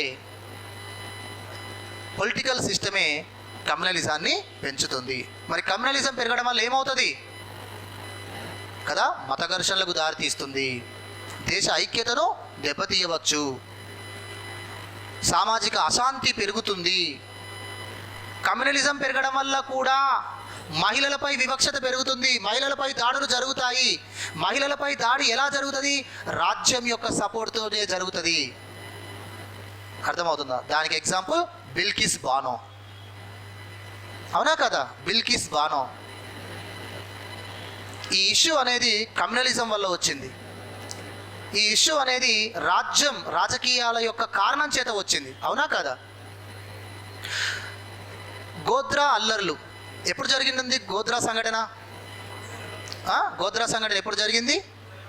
2002 ఫిబ్రవరి 27వ తేదీన జరిగింది. 2002 ఫిబ్రవరి 27వ తేదీన గోద్రా సంఘటన జరిగింది. అయోధ్య నుండి అహ్మదాబాద్కు వస్తున్నటువంటి రైలు గోద్రా అనే రైల్వే స్టేషన్లో ఆగినప్పుడు అందులో ఒక బోగీలో, S6 అనేటువంటి బోగీలో ప్రయాణం చేస్తున్నటువంటి హిందూ వాళ్ళ పైన దాడి జరిగింది. ఆ బోగిని తగలబెట్టారు. 59 మంది చనిపోయారు. ఆ సంఘటన వల్ల తర్వాత జరిగినటువంటి ఫిబ్రవరి 28న గుల్బర్గా సొసైటీ ప్రాంతంలో, ఫిబ్రవరి 25న మరొక గ్రామంలో LPG సిలిండర్లను పేలుస్తూ అనేక మంది పైన దాడులు చేశారు. మార్చి 1న, మార్చి 2న దాదాపు ఒక 3 నెలలు, గోద్రా సంఘటన తర్వాత 3 నెలలు గుజరాత్ రాష్ట్రంలో వివిధ ప్రాంతంలో బెస్ట్ బేకరీ మార్చి 2వ తేదీన జరిగింది. బెస్ట్ బేకరీ అనే దానిపైన దాడి జరిగింది మార్చి 2వ తేదీన. అందులోనే మనకు బిల్కిస్ బానో వీళ్ళకి సంబంధించినటువంటి సామూహిక అత్యాచార సంఘటన కూడా జరిగింది. దాదాపు 1100 మంది చనిపోయారు. ఆ మత ఘర్షణలు కంట్రోల్ చేయడంలో ప్రభుత్వ వైఫల్యము అద్భుతంగా కనబడింది. ఆ మత ఘర్షణలను కంట్రోల్ చేయాల్సిన ప్రభుత్వమే కంట్రోల్ చేయలేదు, నిమిత్త మాత్రమైనటువంటి పాత్రను పోషించింది అనేటువంటిది కోర్టు వేసిన కమిషన్స్ కూడా చెప్పాయి. గోద్రా అల్లర్ల పైన వేసిన కమిషన్స్ ఏమిటండి? కేజీషా కమిషన్, దాన్ని రద్దు చేస్తూ నానావతి కమిషన్ వేశారు. నానావతి కమిషన్ 2008లో రిపోర్ట్ ఇచ్చింది. సో మతాలు రాజకీయాలు అనేవి వేరువేరుగా ఉండాలి, మతాలను బేస్ చేసుకొని రాజకీయాలు చేస్తే ఇది ఉన్మాదం అవుతుంది అని చెప్పేసి అన్నారు. సో అలా జరిగినప్పుడు బిల్కిస్ బానో అనేటువంటి వారి కుటుంబ సభ్యులను చంపేయడమే కాకుండా ఆమెపై సామూహిక అత్యాచారం జరిగింది. దానికి కారకులైనటువంటి వ్యక్తులకు బాంబే హైకోర్టు శిక్ష విధించింది. శిక్ష విధిస్తే గుజరాత్ ప్రభుత్వం మొన్న ఏం చేసిందండి? విడుదల చేసింది. ఏ అధికారంతో విడుదల చేసింది? మనకు సిఆర్పిసి అనేటువంటి ఒక చట్టం ఉంది, 1973లో తీసుకొచ్చారు. దీనిలో 433A అనే సెక్షను, 432 అనేటువంటి సెక్షన్స్ ఉన్నాయి. ఈ సెక్షన్స్ను గవర్నర్ కానీ ప్రెసిడెంట్ రాష్ట్రపతి కానీ ఈ సెక్షన్స్ను ఉపయోగించుకొని క్షమాభిక్ష పెడతారు. So president 72 article, governor 161 article. ఓకేనా? క్షమాభిక్ష పెట్టడం. రాష్ట్రపతి, గవర్నర్లు రాజ్యాంగం ప్రకారము వివిధ న్యాయస్థానాలు విధించినటువంటి శిక్షలకు క్షమాభిక్ష పెట్టే అధికారం ఉంది. ఆ క్షమాభిక్ష 5 రకాలు: పార్డను, కమ్యుటేషను, రెమిషను, రెస్పైటు, రెప్రైవు అంటాం.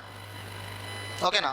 పార్డన్ అంటే శిక్షను పూర్తిగా రద్దు చేయడం, కమ్యుటేషన్ అంటే ఆ శిక్షను మరొక శిక్షగా మార్చడం, రెమిషన్ అంటే శిక్ష కాలాన్ని తగ్గించి విముక్తి కల్పించడం. ఓకేనా? ఇప్పుడు మనకు ఉరిశిక్ష పడినటువంటి ఖైదీలకు క్షమాభిక్ష పెట్టడంలో, ఉరిశిక్ష పడిన ఖైదీలకు పార్డనింగ్ చేయడం అంటే ఒక ఉరిశిక్ష పడినటువంటి ఖైదీకి పూర్తిగా శిక్షను రద్దు చేసి విడుదల చేసే అధికారం పార్డనింగ్ చేయడం ఎవరికి ఉందండి? రాష్ట్రపతికి ఉందా? గవర్నర్కి ఉందా? ప్రెసిడెంట్కి మాత్రమే ఉంది. కానీ 2021 నుంచి గవర్నర్ కూడా ఉంది. అది latest update. State of Haryana versus Rajkumar alias Bittu అనే కేసులో 2021లో సుప్రీంకోర్టు జడ్జిమెంట్ ఇచ్చింది. ఏమని? ఉరిశిక్ష పడినటువంటి ఖైదీలకు పార్డనింగ్ చేసే అధికారం రాష్ట్రపతికే కాదు గవర్నర్ కూడా ఉంటుంది అని. ఇది మనం తెలుసుకోవాలి. అర్థమవుతుందా? తర్వాత ఇక్కడ బిల్కిస్ బానో కేసులకు సంబంధించినటువంటిది ఏమిటయ్యా అంటే, వారికి యావజ్జీవ కారాగార శిక్ష పడింది. పడిన తర్వాత ఆ శిక్ష కాలాన్ని తగ్గించి వారికి విముక్తి కల్పించారు. దాన్ని ఏమంటాం మనం? రెమిషన్ అంటాం. రెమిషన్ చేశారు.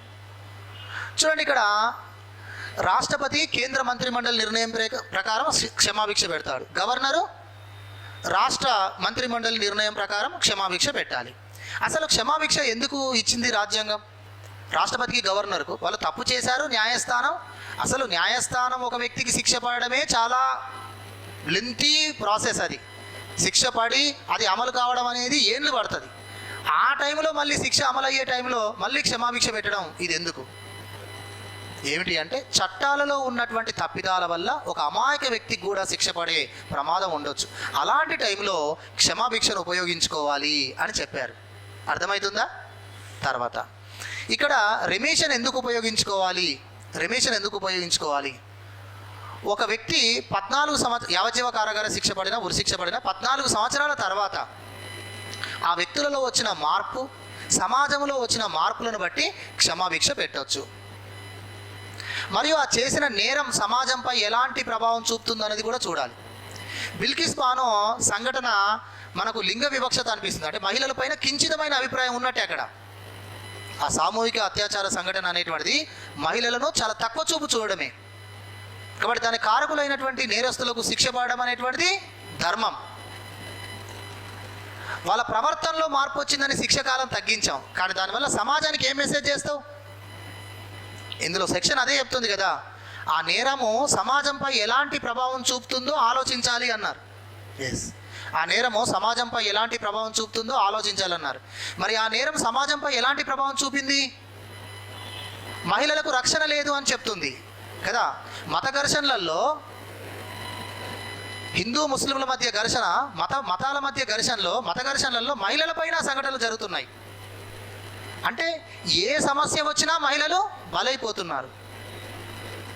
దీన్ని ఖచ్చితంగా ప్రభుత్వము కంట్రోల్ చేయాలి. మరి ఇలాంటి అత్యాచార సంఘటనకు కారకులైనటువంటి నేరస్తులకు శిక్ష పడితే ఆ శిక్షను తగ్గించడం గుజరాత్ ప్రభుత్వం ఎంతవరకు కరెక్ట్? అందుకని దీన్ని సుప్రీంకోర్టు ఏం చేసింది? తీవ్రంగా ఖండించింది. ఆ నేరము క్షమాభిక్ష పెట్టడం సమాజంలో ఏ మార్పును తీసుకురావడానికి. అంటే ఇప్పుడు ఏమవుతుందన్నట్టు, అంటే పొలిటికల్ పలుకుబడి ఉంటే, అండదండలు ఉంటే ఏమైనా చేయొచ్చు, తర్వాత క్షమాభిక్ష జరుగుతుంది. అంటే మహిళలపై హింస అనేదాన్ని ప్రభుత్వం ఏం చేస్తున్నట్టు? ప్రోత్సహించినట్టు అవుతుంది. దాంతోపాటు ఇంకేమన్నారు? శిక్ష విధించింది బాంబే హైకోర్టు, క్షమాభిక్ష ప్రసాదించింది గుజరాత్ ప్రభుత్వం. హౌ ఇస్ ఇట్ పాసిబుల్ అని చెప్పేసి అన్నారు. సో ఇలా మనకు ఈ సబ్జెక్ట్లో ఉన్నటువంటి దాన్ని కరెంట్ ఇష్యూస్తో బేస్ చేసుకొని కూడా చదవాల్సి ఉంటుంది. దీనిలో మనకు సోషల్ మూమెంట్స్ అనేటువంటి ఒక టాపిక్ ఉంది, ఓకేనా. అందులో రైతు ఉద్యమాలు, గిరిజన ఉద్యమాలు ఇవన్నీ ఉన్నాయి. అయితే చాలామంది ఏమనుకుంటారంటే రైతు ఉద్యమాలు అంటే బిఫోర్ ఇండిపెండెన్స్ జరిగినటువంటి ఉద్యమాలే ఎక్కువ చదువుతున్నారు. రీసెంట్గా జరిగిన రైతు ఉద్యమాలు కూడా చదవాలి. అంటే ఏమిటి? రీసెంట్గా మనకు నూతన వ్యవసాయ చట్టాలను వ్యతిరేకిస్తూ నిరసన వ్యక్తం చేస్తున్నారు కదా, వాటి గురించి కూడా మనం చదవాలి. అవి కూడా మనకి ఎగ్జామ్లో అడుగుతారు. గిరిజన ఉద్యమాలు అంటే స్వాతంత్ర్యం పూర్వం మాత్రమే గిరిజన ఉద్యమాల గురించి చాలా బుక్స్లో మనకు కనబడుతున్నాయి. సో అవే కాదు, ఈ ఇటీవల కాలంలో జరుగుతున్న గిరిజన ఉద్యమాల గురించి కూడా మనం చదవాలి. ఈశాన్య రాష్ట్రాలలో జరుగుతున్నటువంటి ఉద్యమాలు, అర్థమవుతుందా? అవి కూడా మనం చదవాల్సి ఉంటుంది. మనకు మణిపూర్లో జరిగినటువంటి సంఘటన ఉంది కదా, ఓకేనా. మణిపూర్లో ఉన్నటువంటి సంఘటన, రెండు తెగల మధ్య ఘర్షణే మణిపూర్ అనేటువంటి సంఘటన. ఇవన్నీ కూడా అప్డేట్ చేసుకొని మనం చదువుకోవాల్సి ఉంటుంది. ఇందులో పర్యావరణ ఉద్యమాలు ఉంది, మహిళా ఉద్యమాలు ఉంది, మానవ హక్కుల ఉద్యమాలు ఉన్నాయి. ఇవి సోషల్ మూమెంట్స్ అనేటువంటి ఒక యూనిట్గా ఉన్నాయి. ఇక మరొక యూనిట్ వచ్చేసి తెలంగాణ సామాజిక సమస్యలు అని చెప్పేసి ఉంది. అది స్పెసిఫిక్గా మన తెలంగాణ సొసైటీకి సంబంధించిన సోషల్ ఇష్యూస్. అందులో జోగిని వ్యవస్థ, అందులో దేవదాసి వ్యవస్థ. ఇప్పుడు జోగిని వ్యవస్థ, దేవదాసి వ్యవస్థ అంటే ఈ రెండిట్లో తెలంగాణ సమాజంలో ఏది ఉంది? జోగిని వ్యవస్థ ఉందా, దేవదాసి వ్యవస్థ ఉందా? జోగిని వ్యవస్థనే ఉంటుంది కదా, జోగిని వ్యవస్థనే ఉంటుంది. జోగిని వ్యవస్థ అనేది ద్రావిడ సంస్కృతి. జోగిని వ్యవస్థ అనేది నిమ్న కులాలలో కనిపించే సాంఘిక దురాచారం. అదే దేవదాసి వ్యవస్థ అనేది ఆర్య సంస్కృతి కదా. దేవదాసి అనేటువంటిది అగ్రకులాలలో కనిపించేటువంటిది ఆచారం. మొన్న మనకి ఎగ్జామ్లో ఒకటి అడిగాడు ఏపీలో, నాయార్ నంబూద్రి బ్రాహ్మిన్స్. కేరళ రాష్ట్రంలో నాయార్ అనే కమ్యూనిటీ వాళ్ళు నంబూద్రి అనేటువంటి కమ్యూనిటీల మధ్య ఒక అనాధికార బంధం ఉంది. ఆ బంధం ఏమిటి అని అడిగారు. నాయార్ అనే కమ్యూనిటీ మాతృస్వామిక కమ్యూనిటీ. నాయార్ అనే కమ్యూనిటీలో ఉన్న మహిళలు దేవదాసీలుగా స్థిరపడతారు. అర్థమవుతుందా? నాయార్ కమ్యూనిటీ, నంబూద్రి కమ్యూనిటీ, ఈ రెండు community upper class community Kerala రాష్ట్రంలో. ఈ రెండు కమ్యూనిటీ ఆర్థికంగా బాగా బెటర్. కానీ నాయార్ కమ్యూనిటీలో దేవదాసి వ్యవస్థ ఉంది, కానీ అది గౌరవప్రదంగా ఉంది. అర్థమవుతుందా? నాయార్ కమ్యూనిటీలో అమ్మాయికి పెళ్లి చేసిన తర్వాత భర్తను ఇంటి నుంచి వెళ్ళగొడతారు. ఆ అమ్మాయి అదే ఇంట్లో ఉంటుంది. అలా అమ్మమ్మ, తల్లి, కూతురు, వాళ్ళ కూతురు ఇలా వివాహమైన అదే ఇంట్లో ఉంటారు. వివాహానంతరం భర్త కుటుంబం నుంచి వెళ్ళిపోతారు. అలా వెళ్ళిపోవడం వల్ల వీరితోటి ఈ నంబూద్రి బ్రాహ్మణ్స్ అనేవాళ్ళు సంబంధాలు పెట్టుకుంటున్నారు. ఇది ఆ సమాజం యాక్సెప్ట్ చేసింది. దాన్ని ఏమంటారు అని ఇచ్చాడు, సంబంధము అనే పదంతో వాడుతున్నారు. ఓకేనా? అయితే ఇటీవల కాలంలో ఇవి ఇష్యూ అయినాయి. ఎందుకంటే నాయార్ కమ్యూనిటీలో కూడా చాలా మార్పులు వచ్చినాయి. ఉమెన్ ఎడ్యుకేషన్ డెవలప్ అయింది కదండి. సో ఇప్పటికి ఇంకా దేవదాసులుగా ఎవరున్నారు, మా కమ్యూనిటీని ఇంకా అలా చూపించడం కరెక్ట్ కాదు అని చెప్పేసి అన్నారు. అయితే దేవదాసి అనే టాపిక్ మనకు తెలంగాణ సొసైటీలో ఇచ్చినా దేవదాసి వ్యవస్థ తెలంగాణ సమాజంలో ఉండదు. ఏది ఉంటుంది? మనకు జోగిని వ్యవస్థ అనేటువంటిది ఉంది. ఇప్పటికి ఇంకా జోగిని వ్యవస్థ ఉందా? ఇప్పటికి ఇంకా జోగిని వ్యవస్థ ఉందా? ఇప్పటికీ ఇంకా జోగిని వ్యవస్థ ఉంది, ఆయా ప్రాంతాల్లో కనబడుతుంది. పి రఘునాథరావు కమిషన్ కిరణ్ కుమార్ రెడ్డి హయాంలో ముఖ్యమంత్రిగా ఉన్నప్పుడు ఉమ్మడి రాష్ట్రంలో జోగిని వ్యవస్థ ఉంది అని చెప్పేసి కోర్టు దృష్టికి వెళ్ళినప్పుడు కోర్టు ఆదేశంతో కిరణ్ కుమార్ రెడ్డి గవర్నమెంట్ 2012లో పి రఘునాథరావు కమిషన్ వేశారు. ఈ కమిషన్ 2015 సంవత్సరంలో రిపోర్ట్ ఇచ్చింది. ఆంధ్రప్రదేశ్ గవర్నమెంట్కు తెలంగాణ గవర్నమెంట్కి ఇచ్చింది. ఈ రిపోర్ట్లో మన తెలంగాణ రాష్ట్రంలో అత్యధికంగా ఏ జిల్లాలో జోగినీలు ఉన్నట్టు చెప్పారు? కరీంనగర్ జిల్లాలో ఉన్నట్టుగా చెప్పారు. మరి కరీంనగర్ జిల్లాలో నిజంగా జోగిని వ్యవస్థ ఉందా? అంత ఎక్కువగా ఉందా అంటే వాస్తవానికి లేదు. కానీ అయినప్పటికీ కరీంనగర్ జిల్లాలో ఎక్కువగా ఉందని పి రఘునాథరావు కమిషన్ చెప్పడానికి కారణం ఏమిటంటే జోగినీలను వివిధ పేర్లతో పిలుస్తారు. పార్వతి, మాతమ్మ, తాయమ్మ ఇలాంటి వివిధ పేర్లతో జోగినీల పేర్లు ఉంటాయి.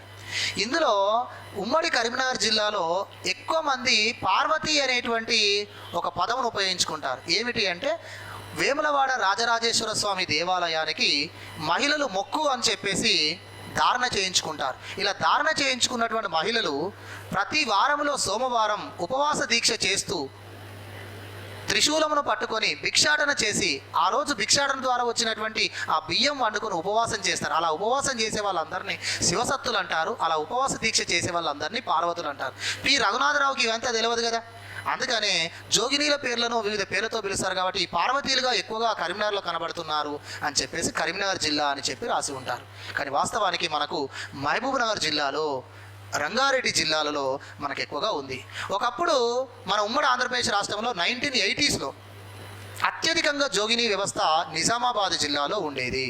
ఈ నిజామాబాద్ జిల్లాలో ఉన్న జోగిని వ్యవస్థ నిర్మూలన కోసం ఆనాడు మన ఆంధ్రప్రదేశ్ రాష్ట్ర గవర్నర్గా పనిచేసిన కుముద్బెన్ జోషి వారి యొక్క ప్రోత్సాహంతో ఒక సంస్థ ఈ నిజామాబాద్ జిల్లాలో జోగిని వ్యవస్థ నిర్మూలన కోసం పనిచేసింది. ఆ సంస్థ పేరేం పేరండి? సంస్కార్ అనేటువంటి ఒక ఎన్జిఓ విజయవాడ కేంద్రంగా హేమలత లవణం అనే దంపతులు స్థాపించినటువంటి సంస్కార్ ఎన్జిఓ నిజామాబాద్ జిల్లాలో జోగిని నిర్మూలన కోసం పనిచేసింది.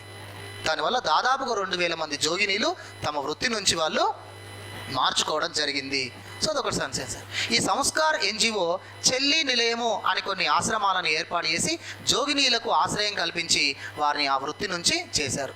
ఆ జోగిని పిల్లల కోసమే కొన్ని పాఠశాలలు ఏర్పాటు చేశారు. ఆ పాఠశాలల్ని ఈరోజు మనం మోడల్ స్కూల్స్గా మార్చుకోవడం జరిగింది. ఈ మోడల్ స్కూల్స్ అనేవి ఒకప్పుడు జోగిని పిల్లల కోసం ఏర్పాటు చేసినటువంటి పాఠశాలలు. ఈ సంస్కార్ ఎన్జిఓ అనేటువంటిది విజయవాడ కేంద్రంగా ఉన్న ఈ సంస్కార్ ఎన్జిఓని ఆంధ్ర రాష్ట్రంలో స్టువర్ట్పురం అనేటువంటి ప్రాంతంలో దొంగల యొక్క ప్రవృత్తిని మార్చడానికి పనిచేసింది. మీరు ఇటీవల టైగర్ నాగేశ్వరరావు అనే సినిమాలో మీరు హేమలత లవణం క్యారెక్టర్ మీరు చూడొచ్చు కదా. సో రేణు దేశాయ్ గారు చేశారు. సో ఫస్ట్ సంస్కార్ అనే ఎన్జిఓ ఆ ప్రాంతంలో స్టువర్ట్పురం అనే ప్రాంతంలో ప్రతి కుటుంబం వాళ్ళు దొంగలే, వాళ్ళు వద్దనుకున్న ఆ వృత్తిలోనే ఉండిపోతున్నారు. అలాంటి వాళ్ళందరినీ కూడా మార్చినటువంటి ఘనత ఆ సంస్థది. అదే సంస్థ మన తెలంగాణ ప్రాంతంలో నిజామాబాద్ జిల్లాలో జోగినీలను మార్చింది. సో ఈ రకంగా తెలంగాణ ప్రాంతంలో వెట్టి చాకిరీ వ్యవస్థ అనేటువంటిది ఉండేది. తెలంగాణ ప్రాంతంలో వెట్టి చాకిరీ వ్యవస్థ అనేటువంటిది వివిధ రకాలుగా ఉండేది. నిజాం కాలంలో ఈ వెట్టి చాకిరీ వ్యవస్థ పెరుగుతూ వచ్చింది. ఈ వెట్టి చాకిరీ వ్యవస్థనే మనం బగేలా పద్ధతి అని కూడా అంటాం. ఓకేనా? ఈ వెట్టి చాకిరీ వ్యవస్థలో భాగంగానే పాలేరు వ్యవస్థ అనేటువంటిది కూడా ఉంది. పాలేరు వ్యవస్థ అంటే ఏమిటి అంటే సంవత్సరానికి కొంత అమౌంట్ ఇచ్చి సంవత్సరం మొత్తం పని చేయించుకుంటారు. సంవత్సరం మొత్తం ఎంతైతే పని చేయించుకుంటారో ముందే అమౌంట్ ఇస్తారు. అది వెట్టి చాకిరీ ఎట్లా అవుతుందండి? బాండెడ్ లేబర్కు డెఫినేషన్ చెప్పండి. వెట్టి చాకిరీ అనేది దేన్ని అంటాం? బాండెడ్ లేబర్ అంటే ఏంటిదండి? డెఫినేషన్ చెప్పండి, మీనింగ్ చెప్పండి. వెట్టి చాకిరీ అనేది దేన్ని అంటాం?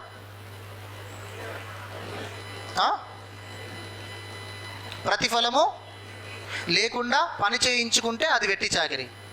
మరి తెలంగాణ ప్రాంతంలో ఉన్న పాలేరు వ్యవస్థలో ప్రతిఫలం ఇస్తున్నారు కదా. ఒక సంవత్సరానికి మొత్తం ఇంత 5,000 10,000 ఇచ్చేవాళ్ళు ఆ కాలంలో పని చేయించుకుంటున్నారు. అయినా అది వెట్టి చాకిరీ ఎలా అవుతుంది? వెట్టి చాకిరీ అంటే డెఫినేషన్ ఏమిటంటే ప్రతిఫలం ఇచ్చి కానీ ప్రతిఫలం లేకుండా కానీ ఒక వ్యక్తిని ఫోర్స్ఫుల్గా వర్క్ చేయించుకుంటే బలవంతపు సేవలు పొందితే దానిని వెట్టి చాకిరీ అంటారు. అర్థమవుతుందా? సో వెట్టి చాకిరీ అంటే బలవంతపు సేవలు పొందడం. ఓకేనా? ఫోర్స్డ్ లేబర్నే మనము వెట్టి చాకిరీ అంటాం. మరి పాలేరు వ్యవస్థ అనేది ఫోర్స్డ్ లేబరే కదండి. వాళ్ళకు కొద్ది మొత్తమే ఇస్తారు, సంవత్సరం మొత్తం పని చేయించుకుంటారు. దానికి ఒక నిర్దిష్ట పని గంటలు ఉంటాయా? ఉండవు.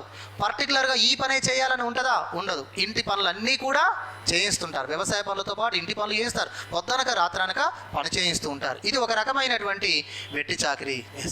ఇది ఒక రకమైనటువంటి వెట్టి చాకిరీ. ఇలాంటి వెట్టి చాకిరీ వ్యవస్థ తెలంగాణ ప్రాంతంలో రావడానికి కారణాలు ఏంటి? మరి ప్రస్తుతం తెలంగాణ ప్రాంతంలో వెట్టి చాకిరీ వ్యవస్థ నిర్మూలించబడిందా లేదా?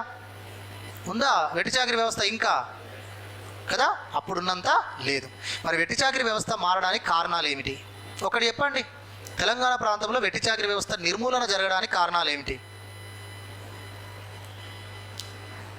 ఎగ్జామ్లో క్వశ్చన్స్ వచ్చినప్పుడు అయితే వదిలేరుగా. మనకైతే నెగిటివ్ మార్క్స్ లేవు, ఇప్పటివరకే తెలంగాణ గవర్నమెంట్ పెట్టలేదు. సో మీరు భయపడకండి, ఖచ్చితంగా ఆప్షన్ అయితే అటెంప్ట్ చేస్తారు కదండి. ఏంటండి? ఎడ్యుకేషన్. పిల్లల ఎడ్యుకేషన్ వల్ల వెట్టి చాకిరీ పోయింది. ఓకే, ఫస్ట్ కుటుంబ ఆర్థిక పరిస్థితిలో మార్పు వస్తే వెట్టి చాకిరీ పోతుంది. తల్లిదండ్రులకు ఉపాధి అనేది ఉంటే వెట్టి చాకిరీ పోతుంది. దానివల్ల పిల్లల ఎడ్యుకేషన్ జరుగుతుంది. సో దీనికి కారణాలు ఏమిటంటే ల్యాండ్ రీఫార్మ్స్, భూ సంస్కరణలు. ఒకప్పుడు భూమి అనేది నిజాం రెవెన్యూ విధానం వల్ల భూమి అనేది దొరల వద్ద, జాగీర్దారుల వద్ద, పెత్తందారుల వద్ద మాత్రమే ఉండేది. అలా సాగు భూమిపై ఆధారపడిన రైతాంగము పూర్తిగా వాళ్లకు కట్టుబానిసలుగా పనిచేయాల్సి వచ్చింది. అలాంటి వల్లనే మన తెలంగాణ ప్రాంతంలో వెట్టి చాకిరీ ఉంది. అందుకనే ల్యాండ్ రీఫార్మ్స్ తీసుకొచ్చి ఏం చేశారు? భూ పంపిణీ కార్యక్రమాలను చేయడం జరిగింది. ఈ భూ పంపిణీ కార్యక్రమాలు చేయడం వల్ల ఈరోజు ఒకప్పుడు వెట్టి చాకిరీ గురైనటువంటి వర్గాలన్నీ ఈరోజు సొంత భూములను కలిగి ఉన్నాయి. అందుకనే తెలంగాణ ప్రభుత్వం, తెలంగాణ రాష్ట్రం ఏర్పడిన తర్వాత ఇంకా వెట్టి చాకిరీ వ్యవస్థను తీసేయాలనేది భూ పంపిణీ కార్యక్రమం. దళితులకు 3 ఎకరాల భూ పంపిణీ చేస్తామనేది కూడా దానికి కారణం అది. ఎందుకంటే వెట్టి చాకిరీ పోవాలి అంటే ఈ విధమైనటువంటి ఆర్థిక సంపద పంపిణీ జరగాలి. ఇవన్నీ కూడా మన తెలంగాణ ప్రాంతంలో కారణాలు. ఓకే, ఈ విధంగా మన సబ్జెక్ట్లో కంటెంట్, కాన్సెప్ట్తో పాటుగా కరెంట్ ఇష్యూస్ కూడా మనం చదవాలి. ఇటీవల సుప్రీంకోర్టు ఇచ్చిన జడ్జిమెంట్లు, ఇటీవల సరోగసి చట్టం, అది కూడా మనం దీనికి యాడ్ చేస్తూ చదవాలి. ఓకేనా? అది కూడా మనం దీనికి యాడ్ చేస్తూ చదవాలి. ఒకప్పుడు బంధుత్వం అంటే ఏమంటాం? బంధుత్వం అంటే ఏంటిది? కిన్షిప్. బంధుత్వం అంటే ఏంటిదండి? బంధుత్వం అంటే ఏమంటాం? రక్త సంబంధం ద్వారా కానీ, వివాహ బంధం ద్వారా కానీ, దత్తత ద్వారా కానీ బంధుత్వం ఏర్పడుతుంది అన్నాం. మరి ఇప్పుడు సరోగసి ద్వారా కూడా బంధుత్వం ఏర్పడుతుంది. ఇది లేటెస్ట్ అప్డేట్, అవునా కదా? ఎందుకంటే ఇప్పుడు రక్త సంబంధం అంటే తన గర్భం నుండి పుట్టినటువంటి వారిని మనం రక్త సంబంధం అంటాం. కానీ సరోగసి ద్వారా ఇప్పుడు జన్మనిచ్చిన తల్లి వేరే అయినప్పటికీ సరోగసి మదరు బంధుత్వమును కలిగి ఉంటుంది. Surrogacy mother, surrogate mother. Surrogacy mother అంటే సొంత తల్లి, సరోగేటి మదర్ అంటే వేరే తల్లి యొక్క బిడ్డకు తను జన్మనివ్వడం. కాబట్టి ఇప్పుడు సరోగేటి మదర్కును తను జన్మనిచ్చిన బిడ్డకు బంధుత్వం ఉంటుందా? ఉండదు. ఎవరికి ఉంటుంది? సరోగసి మదర్కును తన బిడ్డకు బంధుత్వం అనేది ఉంటుంది. ఇలాంటి కొన్ని మార్పులు అనేవి కూడా మనం చూడాల్సి ఉంటుంది. ఓకేనా? Right, thank you.